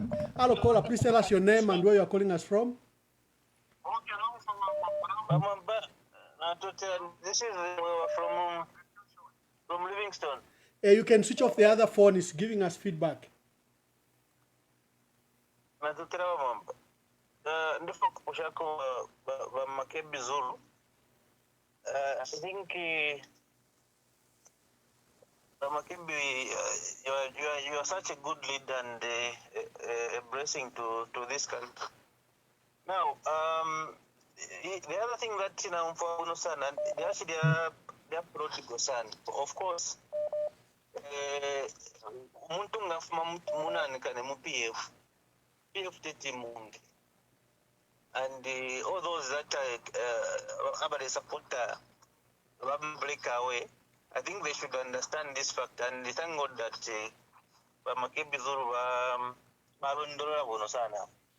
Now, MAKEBI ZULU nacharo mbakofe aweka nacharo abengi ile ashira balungu. I know you currently are not speaking for them, but I think process from the time he went to South Africa up to date. Because our guys actually playing a propaganda.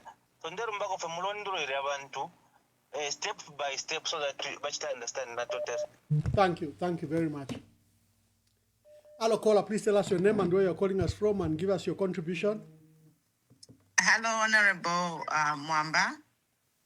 Hello. This is Pumolo Stumbeko from California. Queen Pumi, make your contribution, my sister. Thank you, Ambassador. Greetings to Your Excellency, incoming President, MZ8. I just have one thing to say. It's actually an appeal. But before I make the appeal, I just want to thank the President, MAKEBI ZULU, for his honesty and integrity and clarifying a lot of things. I think bringing clarity to this whole picture will enable Zambians to make these decisions in this critical time. But my appeal is, before I appeal again, I want to thank Honorable Mao Sampa, and is it Bakatotowe who have stepped down from the race? Not Katotowe, Mutotwe Kafwaya. Oh, Mutoto Kafwaya, yes, sorry. Yes, so I thank the two honorables for stepping down from the race. Now, in the interest of unity, I would like to appeal for all the presidential candidates, if they can just step down and let Honorable MAKEBI ZULU stand unopposed. This is going to help eliminate a lot of problems that we are facing. So this is my appeal and a challenge to everyone who is vying to be a president in the PF, if they can say, in the interest of national unity, the polls have proved whom the people want. Even myself, I wanted to be a president. You all know I founded a party, but I'm not chasing the woman who grabbed my party, because I have looked at things and I've said this is not the right time for me. But I could go there and throw my name in the bucket. So this is my appeal to say, Vena Zambia to Apapata, let us put our wishes and dreams aside and rally behind the one candidate unopposed. I submit. Thank you. Thank you very much. Hello, caller. Please tell us your name and where you're calling us from and give us your contributions. Hello. Yes, caller. Evening. Good evening. Yes, this is Mama T. Mama T, make your contributions. Thank you so much. Good evening, President MAKEBI ZULU. Like the previous caller said, the only thing that we need hearts like the one that Mtoto Kafwaya, Honorable Mtoto Kafwaya, Honorable Mauzi Sampa has shown so far. And we are praying that more of them should do the same. What we need now as Zambians is to liberate ourselves. So if we have a lot of people wanting to stand, then we won't achieve what we want. Honorable MAKEBI ZULU is the candidate of my choice myself. I've said that I'm behind Honorable MAKEBI ZULU because for me first, I think I've seen that he's focused and he has a vision for this country. And then saying so doesn't mean that these other leaders that we have do not have a vision. But we are looking at the challenge that we have right now at hand. We just need one leader who will stand with Hakainde Hichilema so that we manage to remove this man. And then if you are konkapo, kesa konkapo munuma. Thank you very much. And then MAKEBI, so Maranda, Mleranda wino sana. Mutwalirire sofine mwikatishanye apecho tulefwaya kufwayo kulugula bena Zambia. A common Zambian, the way we've suffered, we are looking to you, our leaders, to liberate us. If you don't unite, you guys, then if we need posa pansi. Tuapapa teresa mitangirire bonse mwema leaders besutule mipeperera kabiri mumfwani mumwikatishanye. Thank you so much, Ambassador. Thank you. Hello, caller. Please tell us your name and where you are calling us from and give us your contributions. Good evening, Ambassador. Thank you very much for this wonderful show. First and foremost, greetings to President MAKEBI. I want to start by quoting a statement that he made. In the government that we are going to form, you are all going to be part of it because we need to put ideas together. I loved that comment. I love that comment very much. And I want to say that the call that President MAKEBI makes to Honorable Brian Mundubile to come back to PF, it is genuine. You could see it in his eyes. You could sense it in his voice. And Honorable Brian Mundubile should immediately pack his bags and come back to PF, like Honorable Mao Sampa did and like Honorable Chitalu Chilufya did, and come back and be part of the team. If there's anyone, Ambassador, who can be trusted to work with others, to look after Mama Esther Lungu, to ensure that that the remains of President Edgar Chagalungu are brought back home with dignity, okay? To ensure that that funeral is held in a manner that it should be done. If there's anybody who can respect Hakainde Hichilema without persecuting him after his presidency in August, and even ensure that the patriotic front that was started by Michael Sata is saved and restored. If there's anyone, I think we all know. I think we've heard it today. That person is President MAKEBI ZULU. So I'm very excited to have someone with such positive energy. If you look in the comments, it's showing. Ambassador, you know, this is our show EMV.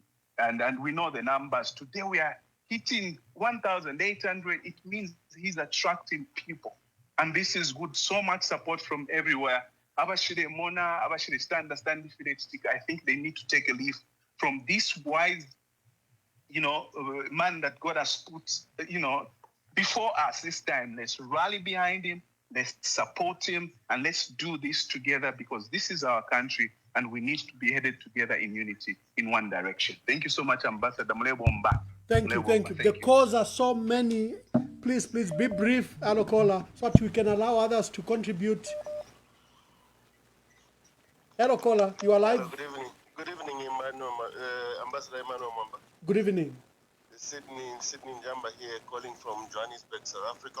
Sydney, make your contributions. Thank you very much, Ambassador. We finally have our own Thomas Sankara. We finally have our own Ibrahim Traore in Council MAKEBI ZULU. I think everyone has seen that.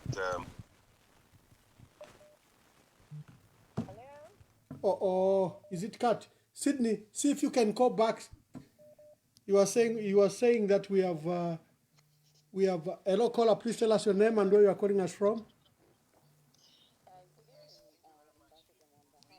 Just hold on, my sister. Let me put you on speaker. For one reason or another, the speaker went. Just a minute.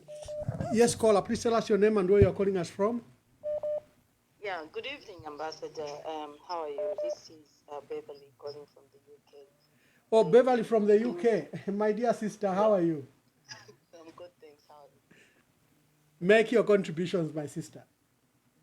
Yeah, good evening to the incoming President MAKEBI ZULU. I'm very happy that he's come on the platform and talked to the people of Zambia. What I want to say to him, though, is to ensure that when he comes in on the 13th of August 2026, is for him to promise the people of Zambia to take back the constitution to where it belongs, to the people of Zambia.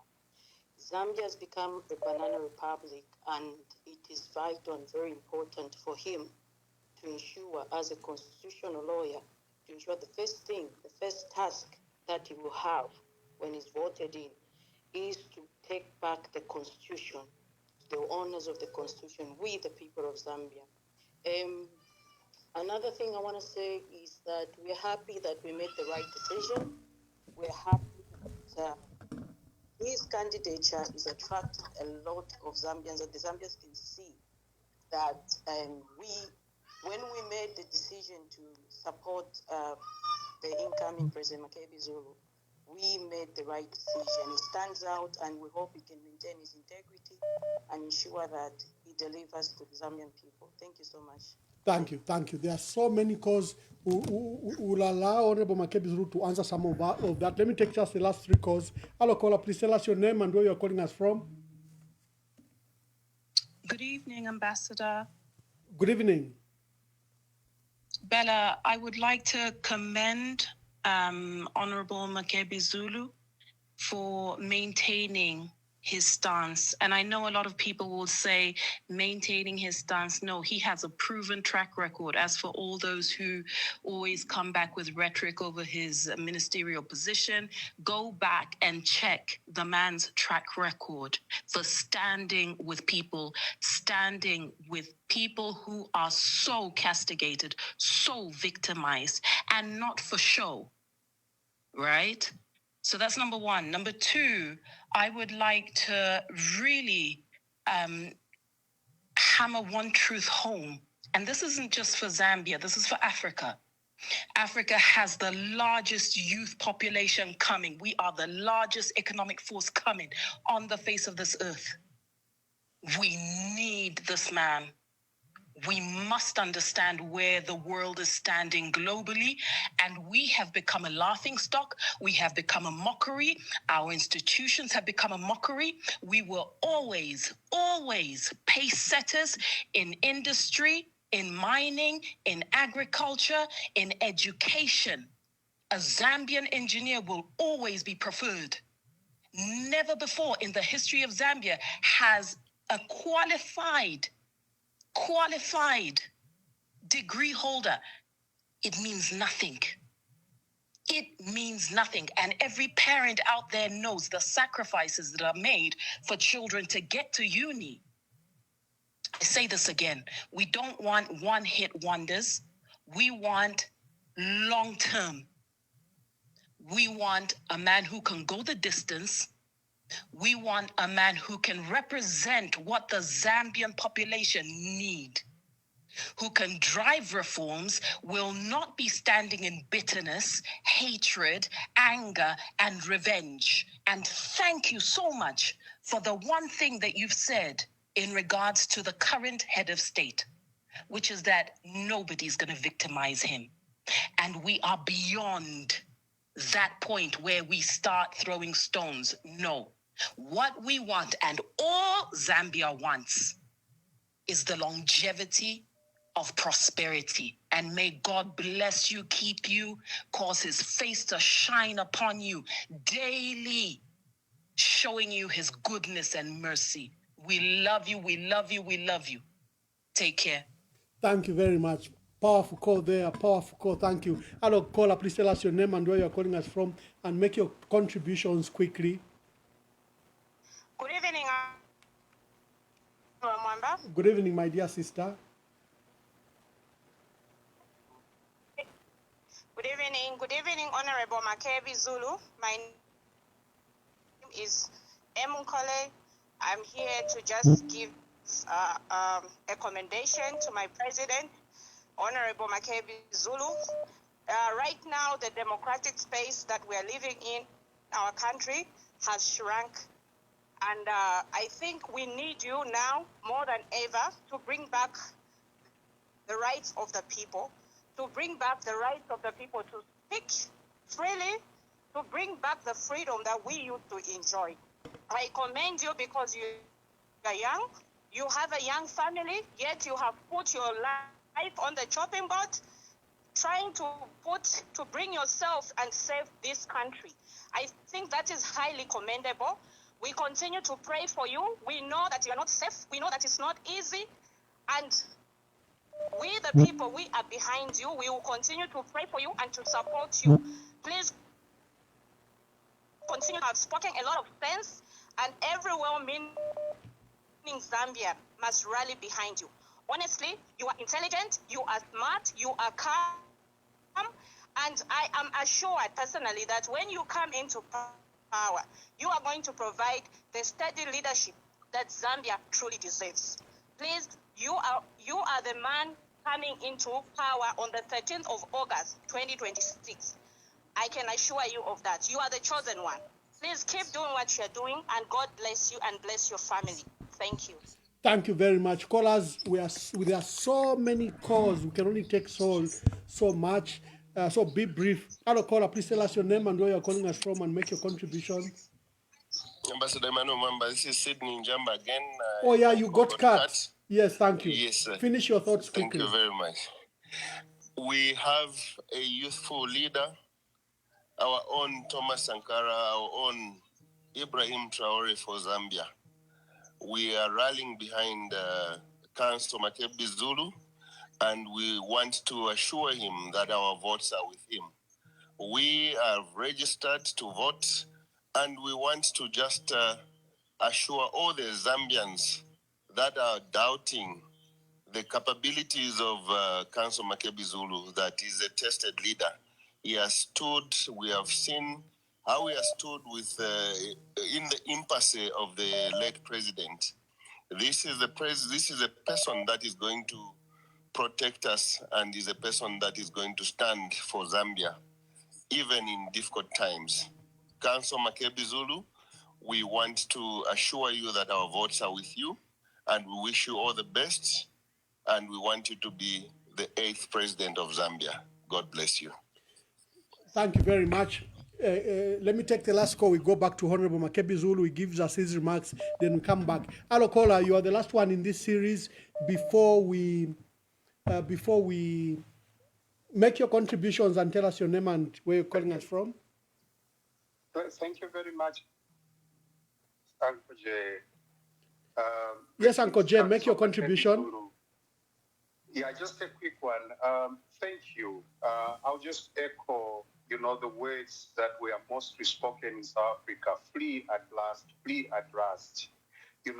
For once, we have hope. Here is the man anointed. Here is the man put forth by God to lead a nation at such a time as this. Thank you so much. I'm so emotional right now, and I'm grateful to God that finally here we are and hope is on the horizon. Thank you so much. Thank you, thank you. Sorry, I accidentally answered this call as the last one in this series. Hello, caller, please tell us your name and where you are calling us from as we go back to Honorable MAKEBI ZULU. Okay. Good evening, Ambassador Mwamba. Good My evening. name is Tandiwe Ketesengoma. I'm calling you from Slovenia. Yes, Tandiwe. And good evening, the incoming president, Honorable MAKEBI ZULU. I would just like to say I'm very happy to hear. I'm very happy to hear Honorable MAKEBI ZULU saying, come 13th August, when he's elected as president, there is no room for victimization of President Hakainde Hichilema. This is a very, very good stance. Not the way Hakainde Hichilema has treated the former head of state, where the UPND cadres would be insulting his predecessor.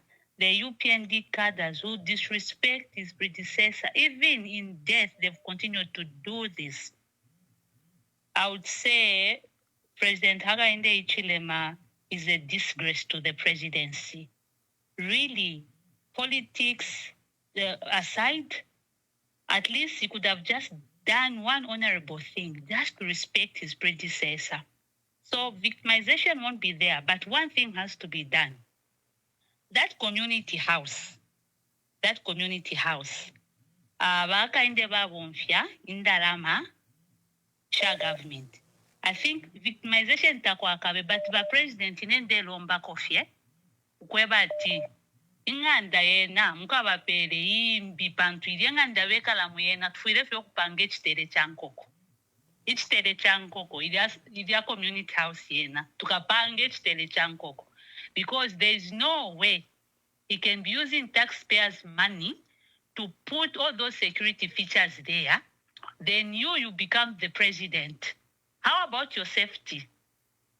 Ilya security abapalia banganda pa community house. Tukuba ma state house yabili. Ilienganda yena tukapanga ekitere kyankoko mukabafairo kwa kwikala kumbi. Thank you. Honorable MAKEBI ZULU, this was the last caller in this series, but I've noticed that it's my elder, Honorable Mumbipiri, who is here. So you just have to excuse her. Honorable Mumbipiri, please make your contributions. And very fast.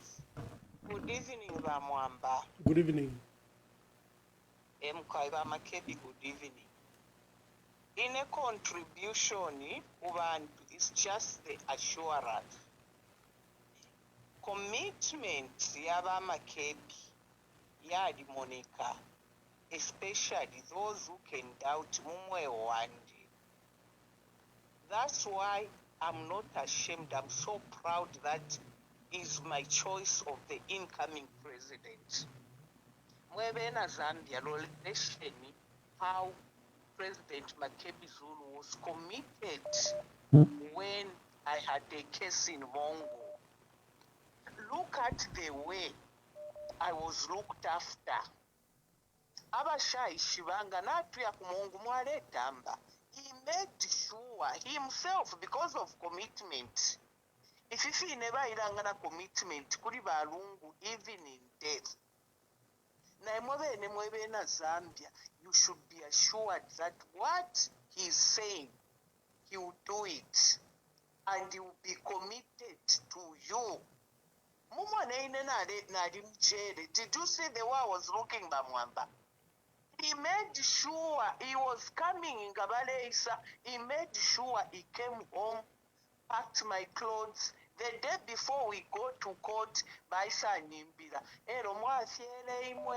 Bamayo Bapala, Batata Bapala. The thing I love about MAKEBI is his commitment even to God. That's why he will stick to what he's telling us.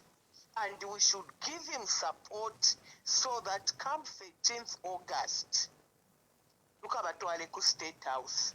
Eno tuko sepo twebena Zambia. Ifyo bamwangalaza Romes barefo okuchinja electrical law. Bafumya ama features bareko okuchita stamp. What will stop them from starting ama ballot boxes filatwa mwene ku Southern Province? Icho chena fwebena Zambia tuisumina. And I'm glad even their own supporter, like Vanevas Mumba, for the first time, Valanda Kwesile Panga says, let's support Vanevas Mumba for Valantile. Thank you very much. We are listening and we are enjoying the program. Thank you. Thank you. I would like to apologize to the many callers. I can see all my phones are buzzing. But let's give a moment to Honorable MAKEBI ZULU to give his remarks to the callers so far. I'll come back to you callers to get the second round of callers, then we release him. Thank you very much, Ambassador. And I'm greatly humbled by the many contributions that have been put across.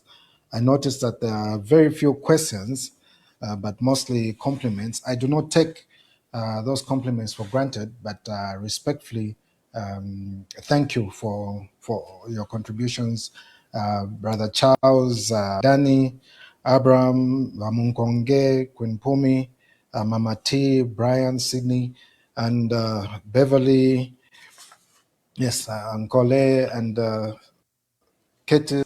I really appreciate your contributions, and for those whose names I've not mentioned, I appreciate your contribution.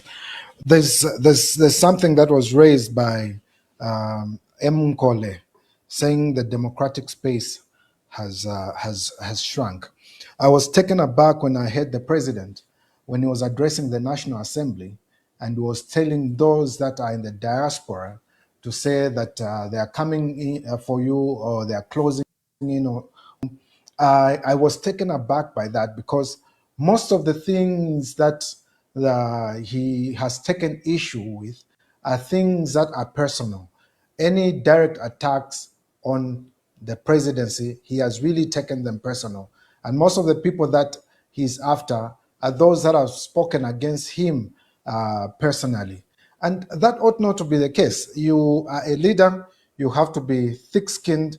And I want to assure all those in the diaspora that in August you are coming back home free of any threats of any charges on you. I don't have to agree with what you say, but your right to say what you said must be protected. Those were the words of Abraham Lincoln when he said that I don't need to agree with what you say, but I'll protect your right to say it. So you have every right to say what you say, and someone doesn't need to agree with you. You must be protected within the bounds of the Constitution.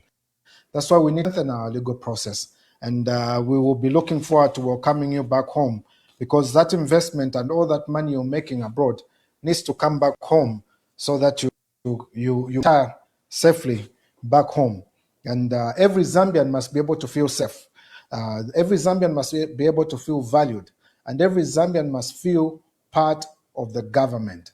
And when the government messes up, they must be able to speak. I was disappointed yet again when I heard the president speaking when he was at State House, when he talked about that issue of those AI-generated pictures of him in a coffin. He dared to talk about that publicly. I thought it was something that he would ignore and talk about the drivers that are being killed in Congo. That is a very important thing. That is a national issue. That is an issue that the truck drivers must be able to feel safe.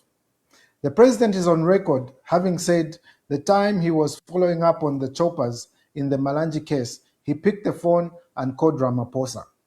When he was following up in Zimbabwe, he picked the phone and called President Mnangagwa. Why don't you pick the phone and call President Tshisekedi to say, my people are dying the moment they cross the Kasumbalesa border? The truck drivers are in dire straits and they need a president that is going to speak for them.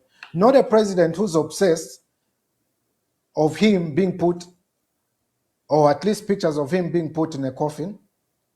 I have been referred to as Malukula, a name that was intended to be derogatory. In fact, as a matter of fact, I have a gavel in my office. I have a gavel in my office. As we're preparing for this, one of the guys, the technical team, was like, you even have a hammer. I have a gavel. So the very fact that someone chooses to call me Malukula does not mean I should refocus my attention from what is important to the fact that I have been called Malukula. Therefore, the person that has called me Malukula must be able to pay.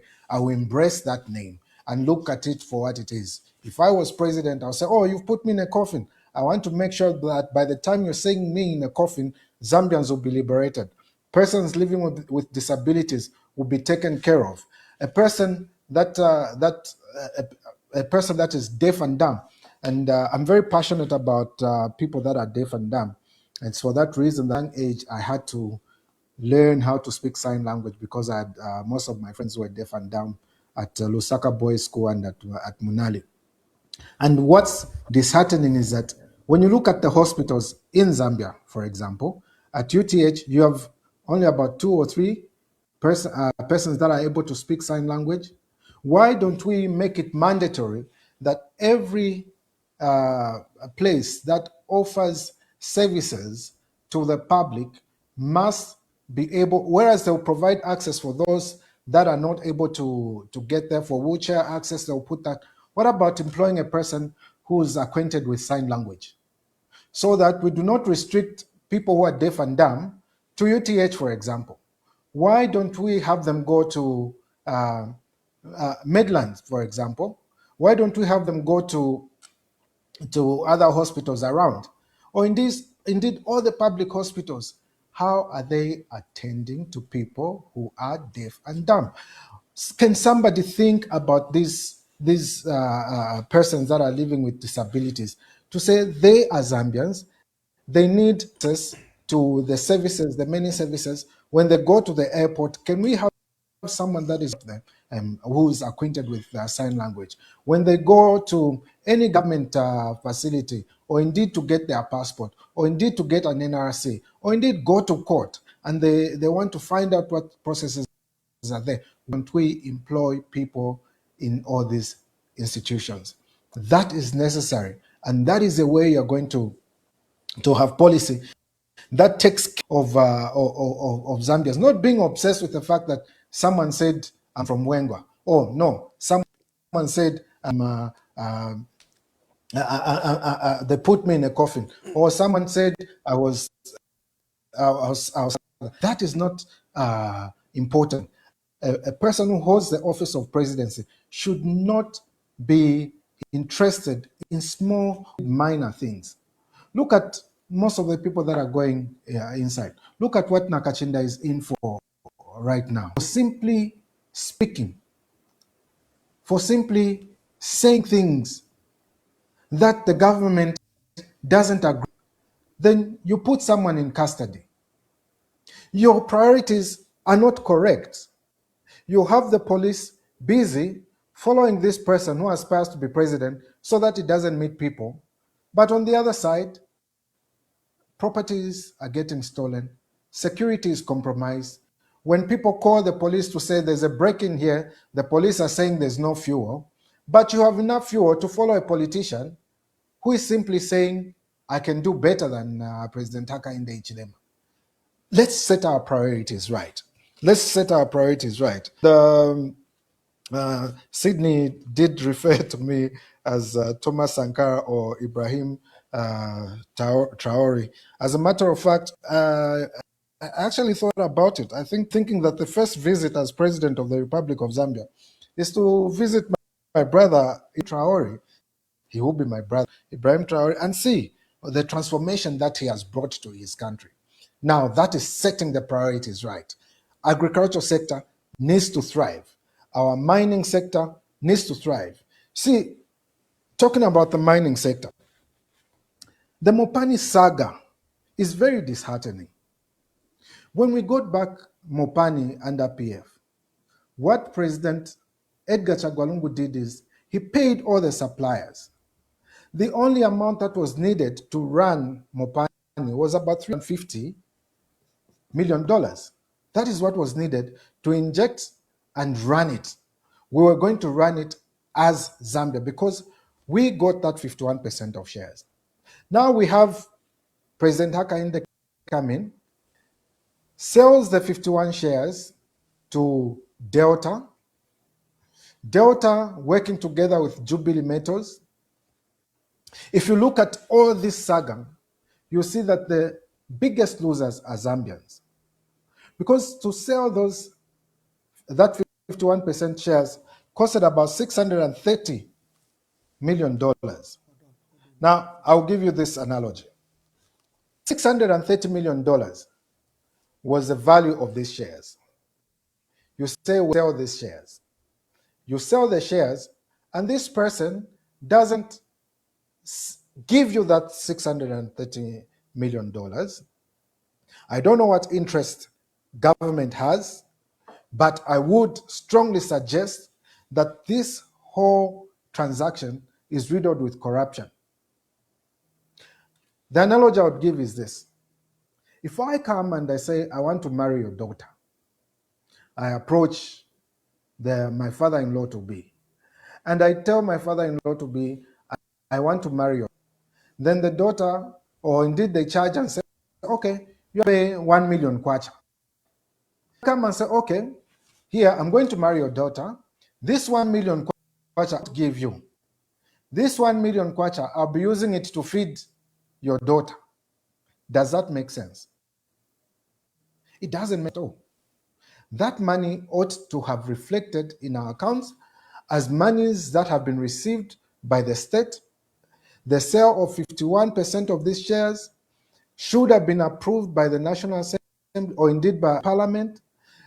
And then that investor was supposed to inject the 350 million that was needed to run this mine.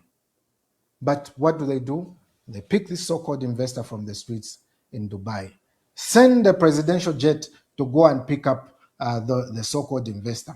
Come here, put a fanfare to say we have found an investor who doesn't even have money to invest in this mine.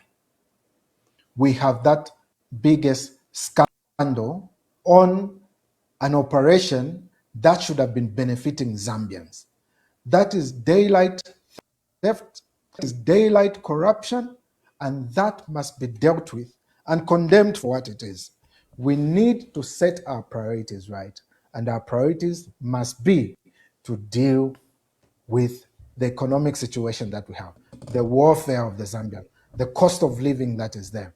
As a matter of fact, there is all these cries by the Zambian people. Yango drivers are crying. Listen, the amount we're getting out of this Yango is not sufficient. What is government doing about that?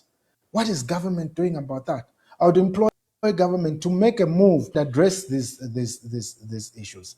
The youths are crying. We need empowerment, and yet you have people in the ministry that is supposed to be taking care of youths misusing monies. Out of 100%, 40% disappears suddenly, and no one is taking the blame for it. What is government doing to secure the interest of Zambians? Thank you. Government is not a place for self-enrichment. Yeah. Thank you very much. Thank you very much. We'll take the about 6-7 calls, then I'll release my team. It's quite late in Zambia. But we'll then take all your calls because there are so many calls. And you know, this platform is about you, the callers. When you turn up, when you show up, we want to give it to you. So let me take about 5, 6, 7 calls that you can ask Honorable MAKEBI Zulu. Be brief. We allow him to answer. Then we'll release Honorable MAKEBI Zulu and the team, but we'll be listening in. And then I'll take all the calls. There are so many missed calls. And I feel bad when I haven't when my callers haven't gone through. We want you to go through.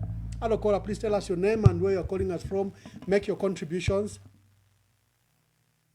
Thank you very much, Ambassador. First of all, may I begin to thank you, Ambassador, for this platform that is speaking for the Zambian people.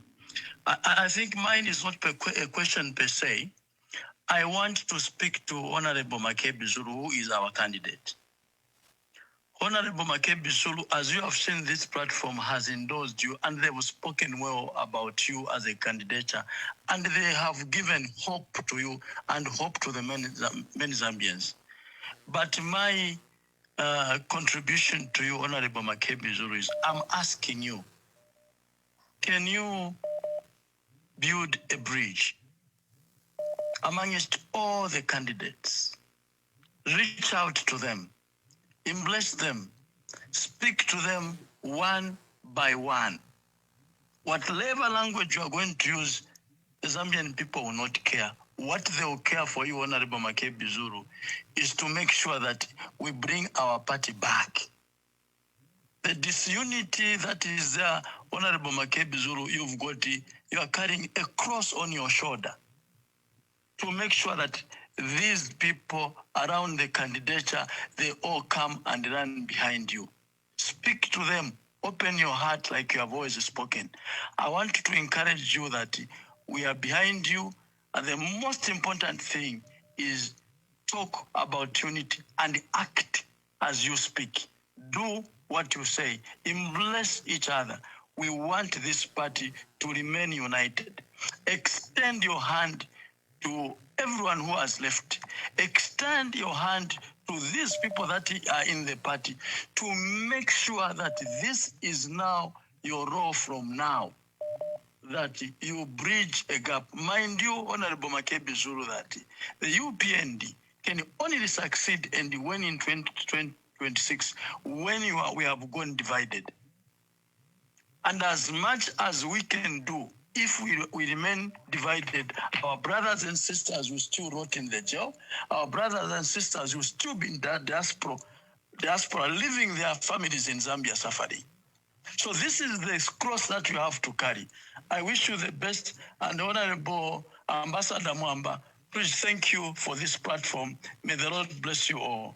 Thank you. Thank you, MC Simbewe. Thank you for that call. Hello, caller, please tell us your name and where you are calling us from and give us your contributions. Good evening, Ambassador. Are you able to get me clearly? Yes, we can. Make your contributions. Okay, Ambassador. My name is Mrs. Anon from the AI Kingdom. Yes, my dear sister. Good evening, the incoming president, MZ8. Today I'm going to say this, and I hope you remember on the 13th of August, and when we come for inauguration, that I've changed my name from Mrs. Anon from the Air Kingdom to the abbreviation of cool, smart, and intelligent, which is Madam CSI, because you are a very smart, cool, and intelligent man. And I used to use those words on the former Republican president, Mr. Edgar Chagwa Lungu. And even today, you carry those attributes as a leader.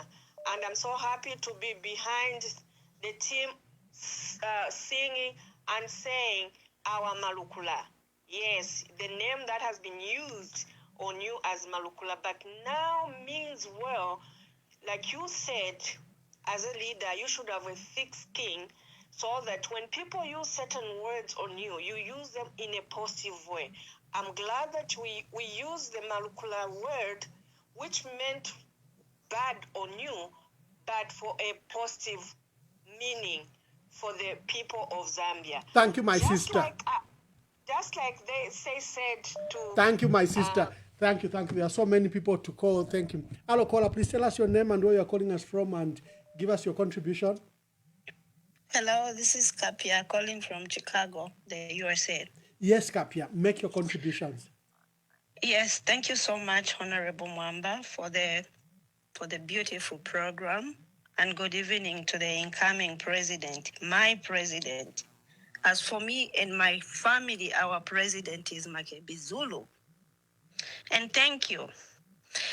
So, like others said, it has been my prayer that may the Holy Spirit speak to the leaders of the Patriotic Front to rally behind MAKEBI ZULU. If I ever ati ichiweme chilombelo muchede. These churches say they are doing, they are so unnecessary and very disturbing to us. Ichintu na chilanga bali itarika na please lesa baso share balubinda na abantu benu. May the Holy Spirit take charge and full control. Can you rally behind MAKEBI ZULU to apapata? Lesa na tupela, he's the chosen one. And sir, the incoming president of MAKEBI, please continue to be firm. Umwelata wa misunkanye. Bamipele ama million bamichitile nshitafya bombe. You are in for the Zambian people. God has picked on you to liberate Mother Zambia. Mutupusushe kulifyonso for my Zambia ile pitamo. It's you the Lord has given us. And please, Zambians, let us pray for this man. It is not easy for him. Lesa tukumye fwema Zambians tukonkanye pokuba pepere elonga nibana mayo. Please, women in Zambia, in Africa, like someone mentioned, the African leadership. Please, ngatuwavika po musepelo yumwe abantu bakwalisa twalalubuka ubuchinda mibwesu. Our dignity as women will be restored. Na papa tabana mayo, let us rally behind my president MAKEBI ZULU. Thank you very much, my sister. Thank you. Hello, caller. Please tell us your name and where you're calling us from and make your contribution. Hello. Yeah, my name is Peter Kashala, calling from Zambia, Lusaka. Yes, Peter. Make your contribution. I just have a question for you, Mr. Mwamba. My question goes to Mr. Munduvile. Why is it everyone he asks to follow him? Those ask him to be running mate. So he has already convinced himself to be a best candidate or what? That's my question. Sorry, we'll skip that question. Honorable Munduvile is not on this platform and will not answer it. Just ask anything relating to Honorable MAKEBI ZULU. Okay. The only thing I can ask Honorable MAKEBI ZULU is that the same heart he has for the Zambian people, let it be continue. Thank you. Hello, caller. Please tell us your name and where you're calling us from and make your contributions. Thank you, Ambassador Mwamba. My name is Reynolds Kazeze, and I'd like to say good evening to you and good evening to President MAKEBI ZULU. Thank you, Reynolds. Make your contributions. Thank you so much. First of all, I'd like to make a small remark on I am so happy with the overwhelming wisdom coming from President MAKEBI ZULU and the fact that he is still young. And he's just observant on what Mr. or President Hakainde Chilema has been intimidating us who are in the diaspora and saying he's closing in on us. And we see MAKEBI ZULU as a person who is coming more like, a person who identifies and who knows what we're going through. But very quick, I thank you for making that contribution, first of all. And I wanted to talk about this delimitation and the increase of the number of MPs, which is a very economically, like it's injuring to our country. It's a financial burden for our country when at a point when civil servants are not even getting a substantial increment, and the government is looking to expand, constituencies. What are you going to do when you come? Because when you're coming in, you're coming to restructure and rebuild from what these people are doing. Because we can literally see that their core purpose and so is not to develop Zambia, but just to, beg your pardon? So it's another caller. There are so many calls waiting. Please, Reynolds, wind up quickly. Okay. So, yes. So what are you going to do about this delimitation and also the Bill 7, which was illegally passed? Are you going to do something about it? If you're gonna do something about it, please let us know what you intend to do. Thank you so much, Mr. President. Otherwise, kudos. We're running behind you. God bless you. Thank you. Callers, do not despair. I'm opening the phone lines. We will allow Honorable MAKEBI ZULU to answer the calls that have come so far. Then we'll release the team in Lusaka and Honorable MAKEBI ZULU, but you'll be able to listen. If there's a critical issues, I still can call him up and he can answer on the phone. So this is how we'll progress. He will answer the calls that we've just given him. He will give his closing remarks, but I will remain for another 30 minutes. We give you an opportunity because there are so many missed calls. Hello, caller. Please tell us you are the last caller in this series before we allow Honorable MAKEBI ZULU to answer. Yeah. Yeah, you speaking to Caroline, and I'm endorsing MAKEBI ZULU. Oh, okay. Thank you very much. Today was not endorsements. Today is just a program, but it's a vote for Honorable MAKEBI ZULU. Let's bring Honorable MAKEBI ZULU to answer those. And like I said, this is how we'll progress. All those that we're calling, do not worry. I'm going to take as many calls as possible. Let's just allow Honorable MAKEBI ZULU to answer. He gives his closing remarks, but he will remain on the phone. Then we pick your calls because there are so many and we don't want you to miss.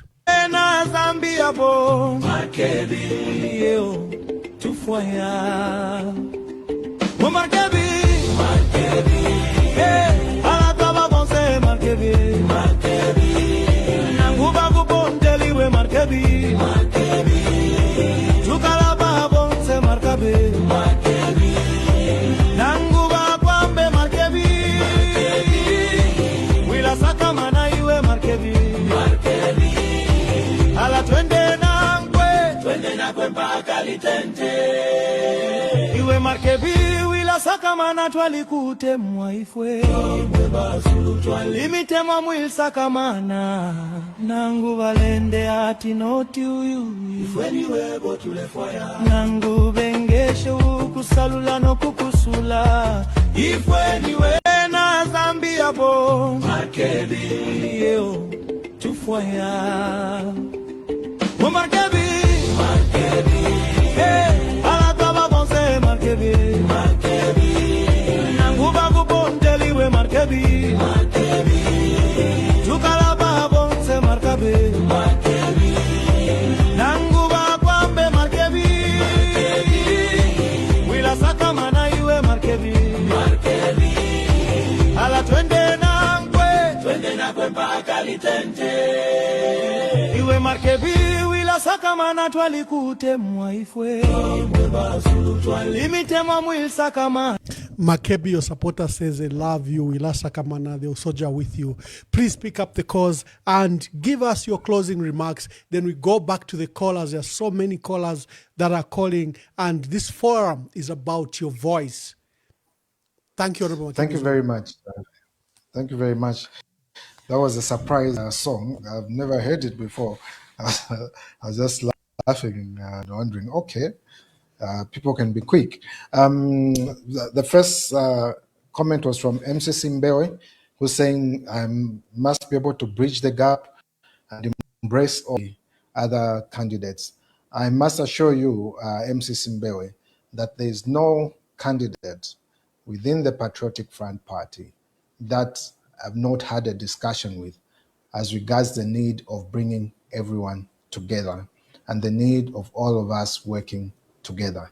And you say it will say we need to embrace everyone else, but we have gone beyond the party and also engaging other stakeholders or other members of other parties, because what we're fighting for is not in the interest of one person. It is in the interest of in the interest of Zambia. We owe Zambia that much. Zambia does not owe us anything. We who are in Zambia are privileged to be in this piece of land called Zambia. And by the time we're leaving it, by the time we're seeing in that coffin, the question that we leave behind is, what did we leave behind? What legacy did we leave behind? We come with a clean slate. We leave, it's either a good or bad legacy that we leave behind. Mrs. Anon of AI Kingdom says she will now be called Mrs. CSI, cool, smart, and intelligent. Thanks for that compliment. I appreciate the compliment, but it will not get to my head. I will choose to accept it as it is, and pray that indeed God grants me the wisdom, the courage, the confidence, and the right attributes to be able to stick to the words that I say to the Zambian people, and together with the team that we're putting together, to be able to meet the aspirations of the Zambian people. Because leadership is from God. And when God gives you that position, you are there as a steward. You need to account for what you have done in that particular position. And when you know that you're answerable to God, what man does to you really doesn't. You look to a higher power, and you're able to answer to a higher power.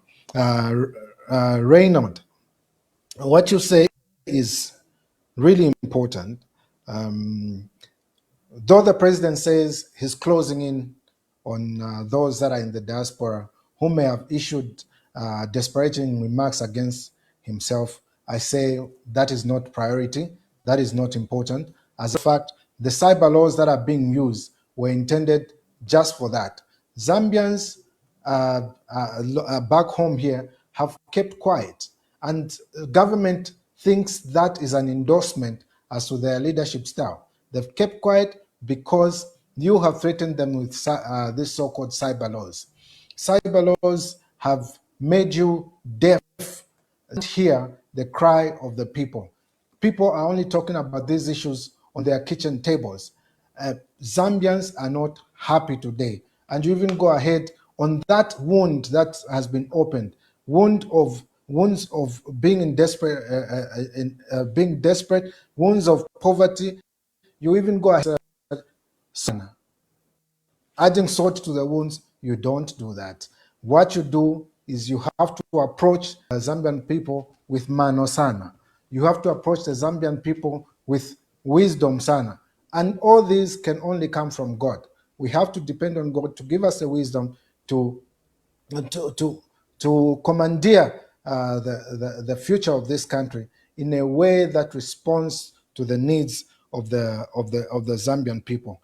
This process, this delimitation process, you are right that we are not prioritizing our civil servants. We want to create over 100 new jobs for members of parliament. You have to buy vehicles for them. You have to give them allowances. You have to expand the National Assembly. What about that civil servant who only needs just that debt swap? The idea of a debt swap was a very good idea that the PF came with. The moment UPND got into power, what did they do? They scrapped, leaving our civil servants in dire straits. Why don't you swap the debt and give them some form of relief? You are giving them 700 kwacha, and yet you have increased the seats to over 100 in the National Assembly. And it's not cheap to have a member of parliament. You want to create seats for members of parliament to superintend over persons that are impoverished. Monies that ought to have been used or to go towards the betterment of the lives of the civil servants, to increase their salaries to a better place, you are creating jobs for politicians. Why are we prioritizing politicians at the expense of civil servants? Do you hear the cry of civil servants? Have they showed you their pay slips? You think it is irresponsible that they borrow. No, it has got nothing to do with irresponsibility. It's because they have to put in all their time and they don't have time to do other issues, to raise funds for themselves or indeed to raise an extra income, that they have to borrow. They have to borrow because government has not acknowledged that what they are doing is very important for the running of government. Why are you prioritizing politicians at the expense of civil servants? Why don't you implement this debt swap that is going to give them some instant relief that is there? Why are you not paying even the loans that they've gotten? You deduct from them, and yet you're not remitting the monies to the institutions that they borrowed from. And those institutions are busy bothering the civil servants. The suicide rates are only going up because people are heavily indebted. Civil servants are heavily indebted. Can't you prioritize this? Can't you see that there's a cry that they need a person that will give them hope? And that is the hope that we're giving them, because you have failed to give them that hope. The hope that we will take care of them, the hope that we will implement debt swap, the hope that we will increase their salary to reflect the cost of living that is currently obtaining. Why are they not benefiting from the so-called gains of the kwacha? Why isn't the transport sector benefiting from the so-called reduction in fuel prices? What has happened to the promises that you made to the Zambian people that you would take care of them? Because you said, how can you be going for work when you're hungry? How can you sustain yourself or indeed keep your job or work effectively when you're hungry? The same question is coming to you as you said when you're in the opposition. But not all is lost. There is hope for every Zambian. And we speak this from a place of love. President Hakainde Hichilema, I must assure you that I love you. And the reason we are coming is to help you run government by considering what is priority, what will respect you as a former head of state. Of course, you will come and learn from your experiences. We will come and ask from you how best you did certain things that you did good, and where you think you have failed, what you could have done better, and also learn from you. But for now, we're saying we love you. We know that you are going to be a very good former president who will be respected in every way. But for now, we're saying, let us come together. Let us rebuild our country. Let us bring all regions together. Let us bring all tribes together. Let us bring everyone together. Let us consider everyone as important. The idea or the politics of victimization of personalities needs to come to an end. And what we're going to bring in is something that is going to be a breath of fresh air to the Zambians, where we'll prioritize the Zambians. We'll have laws that are going to respect the Zambian people. And Ronald Kazeze, you do well when you say, what are you going to do? Cyber laws, these must be repealed to respect the Zambian people's right to speak. The constitution, it must be amended to reflect the times. We must broaden the rights of the people. We must have a human rights approach towards development. Not every government coming in to say we have given you water and it's a favor that we're doing you. No, that water must be given to you as a right. That health must come to you as a right. That education must come to you as a right and not as a favor. And we are committed to doing just that. And that is what we promise to do for the Zambian people. Thank you so much for this opportunity, Ambassador Emmanuel Mwamba, and everybody that tuned in. Can you end your presence with your gavel? Oh yes, I certainly will end, but I have to thank everyone that tuned in and watched and tell them I love you, God bless you, and have a pleasant night. My gavel goes. Thank Yes, you. one Thank you. Malukula. God bless you. To our dear viewers, we are still on. We'll take your calls.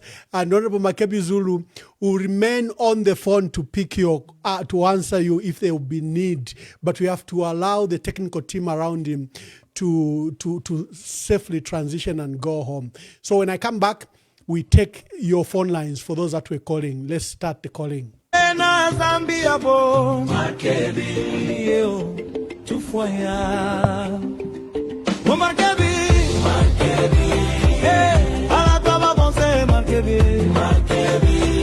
Nanguba kubondeli we Makebi Tukalaba bonse Makebi Nanguba kwambe Makebi Wila saka mana iwe Makebi ala twende na kwe mpaka litente iwe Makebi wila sakamana twalikute mwaifu. Hello, let's take your calls now. For those that couldn't go through earlier, your line is open. Honorable MAKEBI Zulu will be listening in by phone, although we've allowed the studio team to park and reach home safely. Hello, caller, please tell us your name and where you're calling us from and give us your contributions. Good evening, Ambassador. Good evening, President MAKEBI Zulu. This is Mwilan Sama. Thank you, Mwilan Sama. Make your contributions. First, I would like to congratulate you on the award, the international award. I also want to congratulate Honorable MAKEBI Zulu for the countrywide mobilization, because I was one of the people who really cried for him to go around the country. Thank you. But there's one thing that he needs to do. He needs to enhance his presidential team. Honorable MAKEBI Zulu he will have to understand he's a very good candidate, but he needs enough people to surround him. People who are surrounding him shows a picture of his cabinet, and people surrounding him are not good enough. Okay, not as individuals, they are good as politicians, they are very good, but the number is too minimal. Nothing against the people around him. They are good politicians, but he needs a good number. We need to see the picture of his cabinet by the people following him. Thank you. Honorable MAKEBI Zulu. They want you to enhance the team. Honorable MAKEBI Zulu has spoken about a lot of things. First of all, he says President Hakainde Hichilema will be the most respected former head of state to be sent to international assignment as a former head of state to monitor elections, to conduct in peace. He says we will not repeat what was done to Chiluba, to Rupia Banda, what was done to Edgar Lungu. He says that is priority number one. He says currently the term salt is adding salt to wounds of poverty, wounds of unemployment, wounds, attacks against democracy. He's made a special appeal to his dear brother, Honorable Brian Munduvile. He says he's made a passionate appeal for Honorable Brian Munduvile to come back home, to come back to the fold. And he says unity will be required only when Honorable Brian Munduvile comes home. The PF cannot follow Brian Munduvile. He should follow the PF. He's made a passionate appeal to President Hakainde Hichilema to resolve the issues of civil servants. We've seen them preoccupied by issues of mental health, suicides, and he says this can be resolved by implementing the area debt reschedule, debt management that was done. If the country can be given debt reschedule and debt program, what about individuals? Honorable MAKEBI Zulu is asking for that. On unity of the opposition, he says he's reaching out to his colleagues in the opposition and he wants them to continue to work together and is open to that. Those are some of the things Honorable MAKEBI Zulu said. Make your contribution. The lines are open. Let's hear from you. Hello, caller. Please tell us your name and where you're calling us from. Good evening. Thank you. My name is Christopher Msoni. Christopher Msoni, make your contributions. Yes, mine is a question, and I would really love to get an answer to it. I don't know how he's going to do it now that he's gone. Yeah, no, he's not gone. We will reach him by phone if it's very urgent. Okay, yeah. I've listened to how Mr. MAKEBI is answering questions, and from what I've heard, it is not something that I have not heard about. I can tell that Mr. MAKEBI Zulu's vision is something that is aligned with President Kalava's vision. A number of things that Mr. MAKEBI Zulu has outlined, has talked about, is something that Dr. Hari Kalava has already talked about.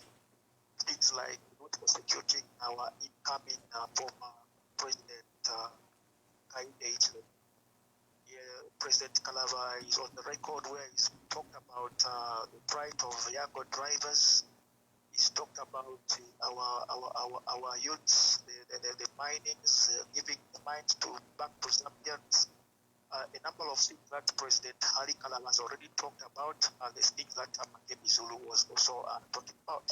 So my question to MAKEBI Zulu is that would he be willing to work with President Kalava, considering that these people are shared visions, except that President Kalava is more experienced than MAKEBI Zulu? Why I say so, because President Kalava is one person who has served as a civil, worked as a civil servant. He's for 10 years. He is someone who worked as a deputy minister in the office of the vice president. He also served as a foreign affairs minister. He was appointed by late President Michael Chikusasata and also by late President Edgar Chagwalungu in their souls rest in peace. So he served as an MP in Bahati. So President Kalava being more experienced than MAKEBI Zulu, and then these two are sharing visions. Would MAKEBI Zulu be willing to work under President Kalava? Thank you very much. Would Honorable MAKEBI Zulu be willing to work under Honorable Hari Kalava? That's your question. We'll forward it to him. Hello, caller. Please tell us your name and where you're calling us from. My name is Prince, and I'm calling you from Belgium. Prince, make your contributions. What I would want to say is that I'm very happy tonight that I've heard a lot of presentations that MAKEBI Zulu has brought forward, and those are serious concerns that the Zambian people are having in their hearts, and a number of questions that has been answered through his earlier made statements.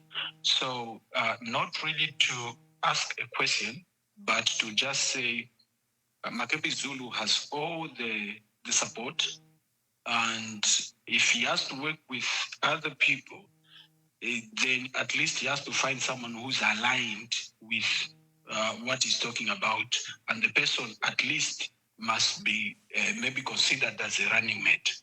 But MAKEBI Zulu, it's better we have MAKEBI Zulu for president. Thank you. There's an opportunity for you to call. Many people couldn't go through during the broadcast, the main broadcast. Please tell us your name and where you are calling us from and make your contributions. Hello, good evening, Ambassador Mwamba. Good evening. Okay, you're speaking to Vanenyi from Northwestern Province. Yes, my dear sister, make your contributions. Yes. I just wanted to say the path which MZ has chosen is one of the most demanding journeys a person can undertake. So as you aspire for the highest office, you should always remember that the true measure of a leader is not found in popularity of their decisions, but in their commitment of doing what is right, even when it is difficult. So I would want him to say with humanity, lead with integrity and purpose, and his vision should require action. He should not build bridges, not even walls, and he should embrace resilience. So my final thought is, as he works towards the high noble goal, he should begin by making a difference in his own neighborhood. Serve with compassion, act with courage, and never forget that true power lies in the empowering of others. He's dreaming big and he's working hard.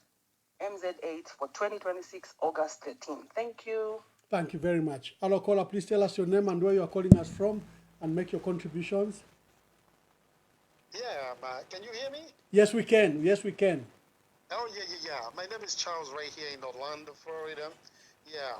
I think MAKEBI is a good person, but I want these things to sink in. First of all, President Hakainde Hichilema is not a presidential material, and this you can tell. Secondly, he does not care about Zambia and his own children. He respects more other people. So the most important thing for these people is to put aside all the ideas. Everything which MAKEBI said is good, but I want him to sink in this. He is not going to win the election if he doesn't bring everybody, and I mean everybody. All the opposition parties should be in one house, because this is not a normal election. This is totally different than from what we've been having. This guy, he will not give up this presidential office or executive powers. That should sink in, you know. And then the plan should be, how are we going to safeguard the elections? That's the most important thing right now. And the opposition, they are wasting time. This is what we want to see. MAKEBI Zulu is a good person and is way better than HH. But the problem is we have to bring everybody into the tent. Everybody. And I mean everybody.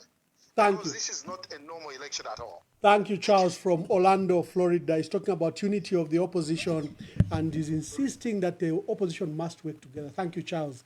Hello, caller. Please tell us your name and where you are calling us from and make your contributions. Good evening, Ambassador. Good evening. This is Alfred Yombe calling from within Lusaka. Yes. We thank Honorable MAKEBI Zulu for his wisdom, and we thank God who is imparting that wisdom in him. This time around, Zambia needs a leader who is wise. I've said time and again to say we have got a president who lacks wisdom. He might be knowledgeable in his field of profession, which is economics, but unfortunately, our president lacks wisdom.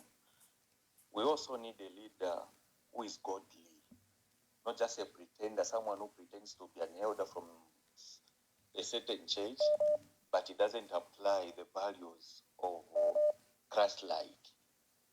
So we thank Honorable MAKEBI Zulu for that wisdom. Coming to Honorable Brian Mundubile, you know, the PF family did not offend Honorable Brian Mundubile in any way. And I'm surprised to see his supporters complaining or saying bad things about PF as if we did anything wrong to Honorable Brian Mundubile. He's the one who chose to depart from the bigger family. He's a prodigal son, okay, who chose to abandon PF at the time where we were expecting that we'll soldier on together as a family and fight this battle which is before us. But he chose to go alone. So, and it's so disrespectful to see him now calling his colleagues to say, follow me and be my deputies. That's so disrespectful. He should stop doing that if he means what he says about the unity of purpose. So he's the one who needs to come back to the family. I agree with the Honorable MAKEBI Zulu. He's the one who needs to come back to the family and say, no, let's start afresh and let's move as one family and fight our common enemy, who is the UPND. So, and to all the PF supporters, you know, any leader, the strength of any leader is in his supporters. A leader can't be strong without our support. So we need to be strong as supporters and rally behind our leaders. That's the only way we are going to defeat this Hakainde Hichilema. Because the strength of Hakainde Hichilema is in the state machinery. That's where he's drawing his strength, and in ECZ, that's where he's put his cadres and parliament and the police service. I don't want to touch about the army because tomorrow they can pick me and throw me in cells like my friend Mulek. So let's also as citizens rally behind our leaders in opposition, because we have seen that Hakainde Hichilema doesn't mean well for us and for this Zambia. It's destroying it, has destroyed it. Okay, now into the war which is going on between among Iran, USA, and Israel. Wait and see the fuel prices. So we need to liberate this country. We need a sober leader. We need a wise leader. We need a leader with Christ-like who can unite us all and bring us together as Zambia and forge ahead and develop this country. Thank you so much. Thank you very much. We are hosting Honorable MAKEBI Zulu, a PF presidential candidate. Many of you could have missed because the lines were so congested, and this program is about you. Hello, caller, please tell us your name and where you are calling us from. Hello, caller. Please tell us your name and where you are calling us from. Hello, Ambassador Ngamunkonge. Achafu kuipsha. Umulando idia tuwa bakwetea ya kumona ma structure since convention taitire. Shebala twalira ko okutandalira abantu ona chirafa kuipsha. Elio why na push it because na lisaba mona bali kusanti ya kulakutanke ko bali bamusaira junction kwa kugrave ko ali ba new district mumwe aba constituency about kwati atatu mumwe aba nachifuna muli pama district bakatabashire Ruwe district so kufuna chirafa okuipshanga chakwe bati ama structures yamyo tabatandalire ushibale konkanyapo uko yatandalira elio chimbi chakuipusha ushe pamulando wa broadcast yenu ninchite bayibonfya inchitabalefoaya kuisa chitako update abantu because kwe bantu turabakabira sana nombata twakwata platform yawe akwebati yo twingonkwako so balingiri okutwebako pano mayako bati nga bayikala like kola bama emergency like frafini ba pere speech ya last parliament baliri enchitalimbi baisa balanda po babo mchako platform chechaba ichanguka kuli beno okubomba muri yo musango bantu abantu barabakabira lero platform yakweba abantu bengeshi batapa after so months so after so days tiba isabasa mfwako bantu abantu kulingana na situation twikaliremo hope yakaena balefu abale mfwako na mashiwi kubantu abakwatire hope. Thank you very much. Thank you. Thank you. That's the purpose of this platform. We've always said, whether it was our, my young brother, the pastor who lost his son, who has now arrived, whose remains have arrived in Zambia. This platform is an open public platform. It's your platform. If you have something to say, come to say. Tomorrow we are hosting Honorable Akashamba Twambikustalewanika and his initiative to bring the opposition together. Tune in. So if anyone has anything to say, this platform is their platform, including Honorable MAKEBI ZULU. Hello, caller. Please tell us your name and where you're calling us from. I'm calling from Kitwe. Yes. And I choose to be anonymous. Yes, anonymous. Yes, sir. I just want to comment on the Honorable MAKEBI ZULU. Thank you. Looking at the ground in Zambia, MAKEBI ZULU is a key player. Is a key player. Whenever MAKEBI ZULU will team up with, is a person that is going to score. MAKEBI is a key player on this election. Making a mistake of sidelining MAKEBI ZULU or putting MAKEBI ZULU to say let him step down like the way others were suggesting, it would be a very terrible mistake. These other candidates, they are not really known in the ground. They might be known to some few people, but on the ground, as on Zambians, they are not known. MAKEBI ZULU is known, is calm, is intelligent, is humble. There's a lot we can talk about MAKEBI. There's just quite a lot we can talk about the man himself. So personally, I would endorse and recommend to say MAKEBI ZULU goes in. Just that you have stopped not to hurt other candidates, but I think MAKEBI ZULU can match properly with Ali Karaba. I'm sorry. Thank you, sir. Thank you very much. Thank you. Thank you. Thank you. I'll be taking the last calls now. Hello, caller. Please tell us your name and where you're calling us from and give us your contributions. Your Excellency, good evening. Good evening. Okay. Yes, this is Philemon Zulu, and I'm calling you from Kabwe. Mr. Zulu, give us your contribution. Yes, calling you from Kabwe. Yes, give us your contributions. My contribution this evening, Your Excellency. First of all, thank you for the program that you are doing. We are following your program. And today's program was awesome. We have gotten what President MAKEBI ZULU has and his vision for the nation of Zambia, which is well recommended.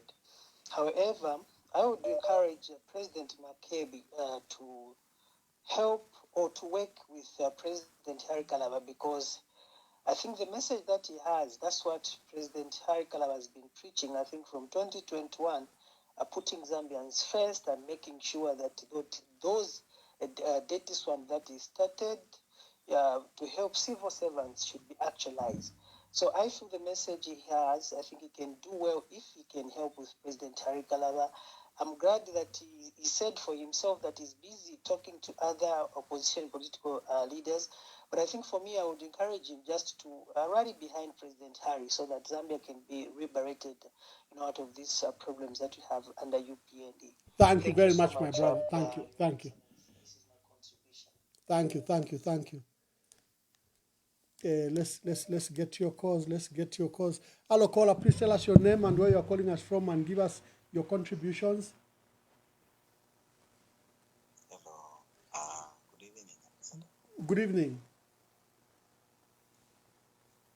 Good evening, MZ8. Yes, make your contributions quickly. Thank you very much. The reason why I'm not phoning natural for your Kulomba of your leadership by issue ya unity. Issue to the Lomba of your MAKEBI ZULU and leadership yonse the issue ya unity. Look, MAKEBI ZULU and Kwatama followers, also my candidates Bambi, when I got to be more Kwatama followers.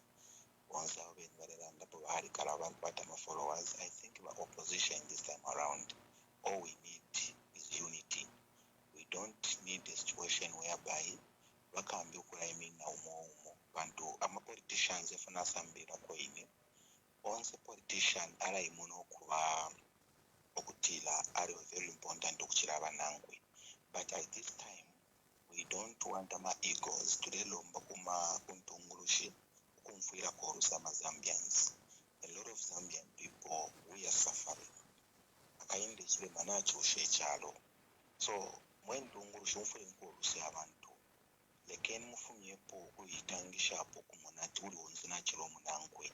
For now, we just need you people to come together and allow the voices of the people of Zambia to tell you the person that they want to stand to be a flag bearer. And once I mean Namunshaba, they are very important as well, because that was 13th August, I'm telling you, everyone is going to be dead.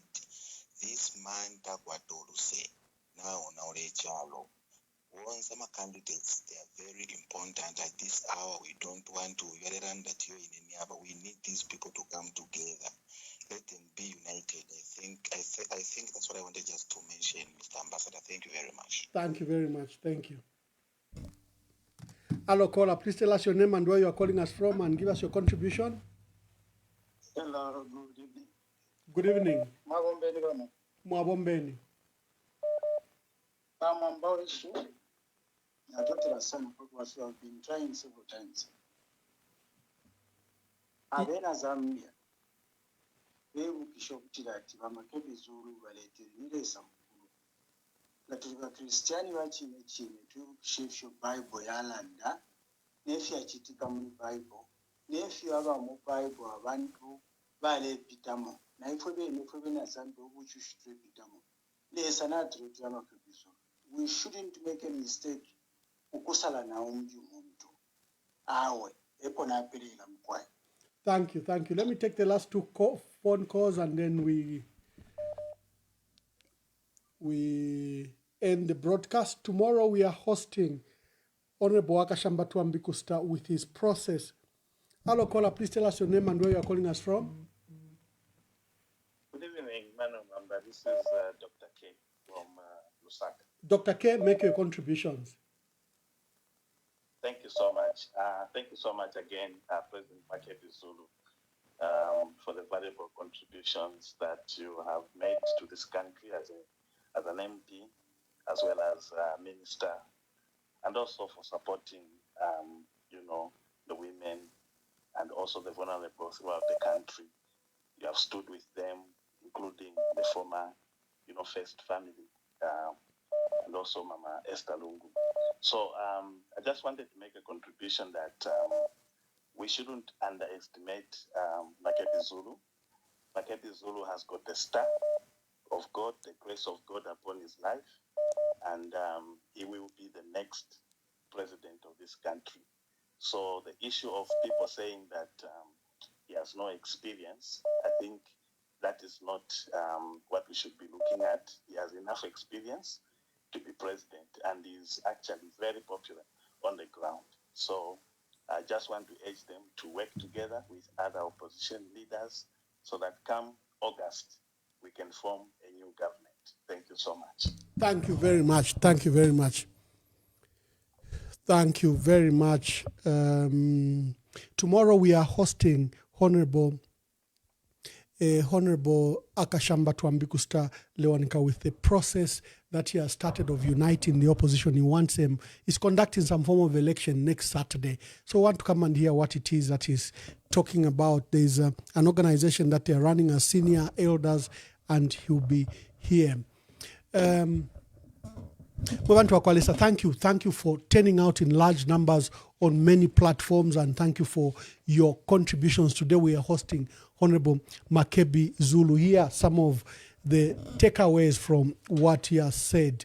I think he mocked the issue of salt. He says, well, President Hakainde Hichilema is adding salt on wounds of poverty, wounds of unemployment, wounds of attacks against democracy, is not adding value to the country. But however, he says he loves HH so much that he will make him one of the most respected former president to be sent to international assignments, and that the ridicule, attack, and persecution of former president ends with him. He also made a passionate call to his dear brother, Honorable Brian Mundubile, who he said he should come to the fold. Unity can only take place in the PF, not outside the PF.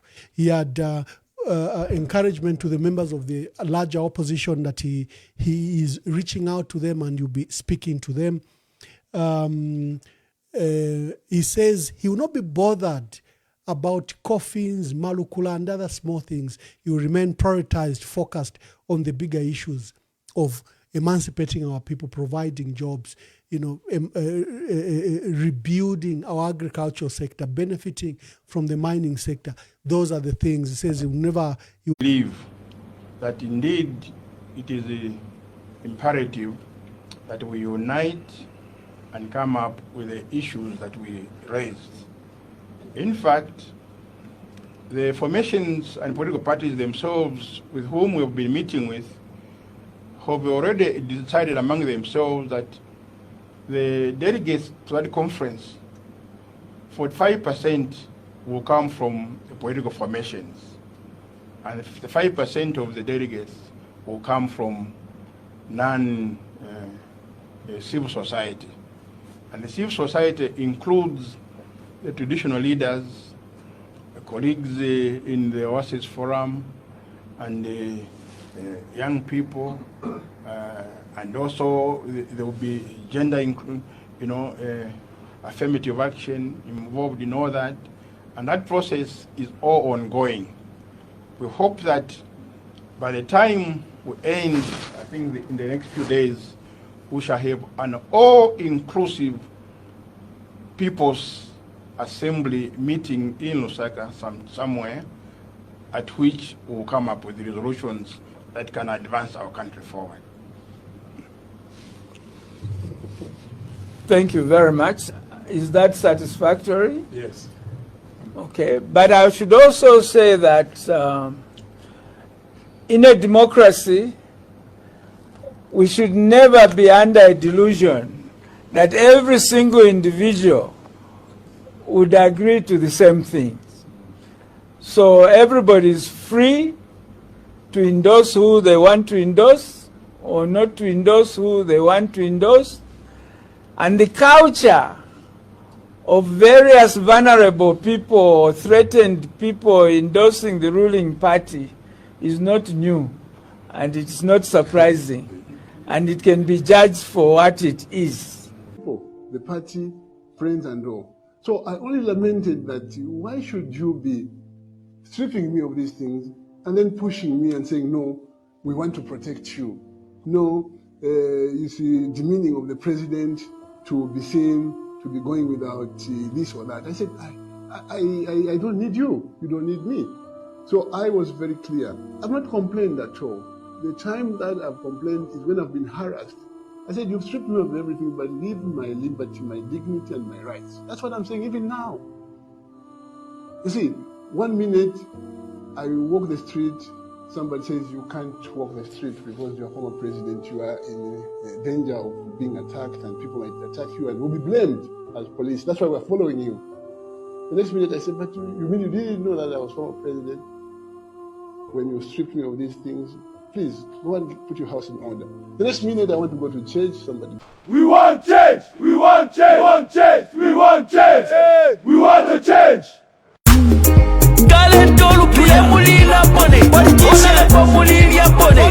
Bakulu wa bakulu. The sound magician. Wi-Fi on the beat, boy. Twakupele voting atawa bomba Twakupele voting atawa bomba Tawali mone voting atawa bomba Tawali mone voting atawa bomba Bantuno mwaka Kuya bebele Twanakane mwe Mwachila mobufi Kuya bebele Twabonele numa Kuya bebele Mwachila mobufi Mwalitula ile ona lebwa timukesa tupangira kwemisebo Wali mipele nevoti atimukesa tupangira kwemisebo Nimwewo mwachile mukesa tukulila nechipatala ifwe Nimwewo mwachile mukesa tukulila na masukulu kuno Ukutula potwa misalila ifwe Mwalitula baona lebo Imisebo ala ya yonaika Ichipatala takwaba kuno Abana besu basambilila mufi mutifya mango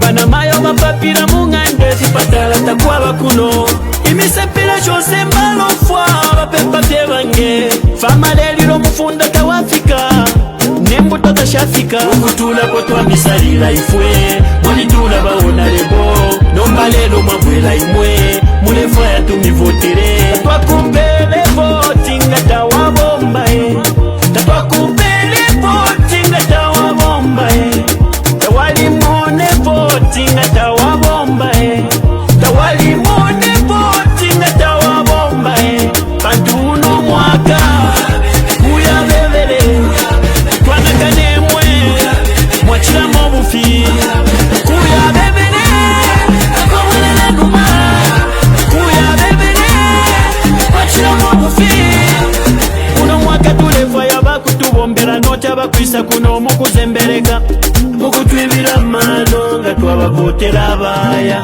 Nangu mwatupele ndalama tulepo katatwa mivotere Nidonti kubeba Wapoka waya Nidonti kubeba Wapoka waya Ababina chimu na mwekole Uko bafuma balilaba Bayi kutapiza Bala moko bafuma Bayi kutapai Bala bati bakabwela Baja chikini nena mabanu inapana kaso Wala ona lebo mulabeja Ukutula potwa misalila ifwe Walitula baona lebo Nomba lelo mabwela imwe Mulefwa ya tumivotere Twakupele voting atawa bomba Twakupele voting atawa bomba Tawali mone voting atawa bomba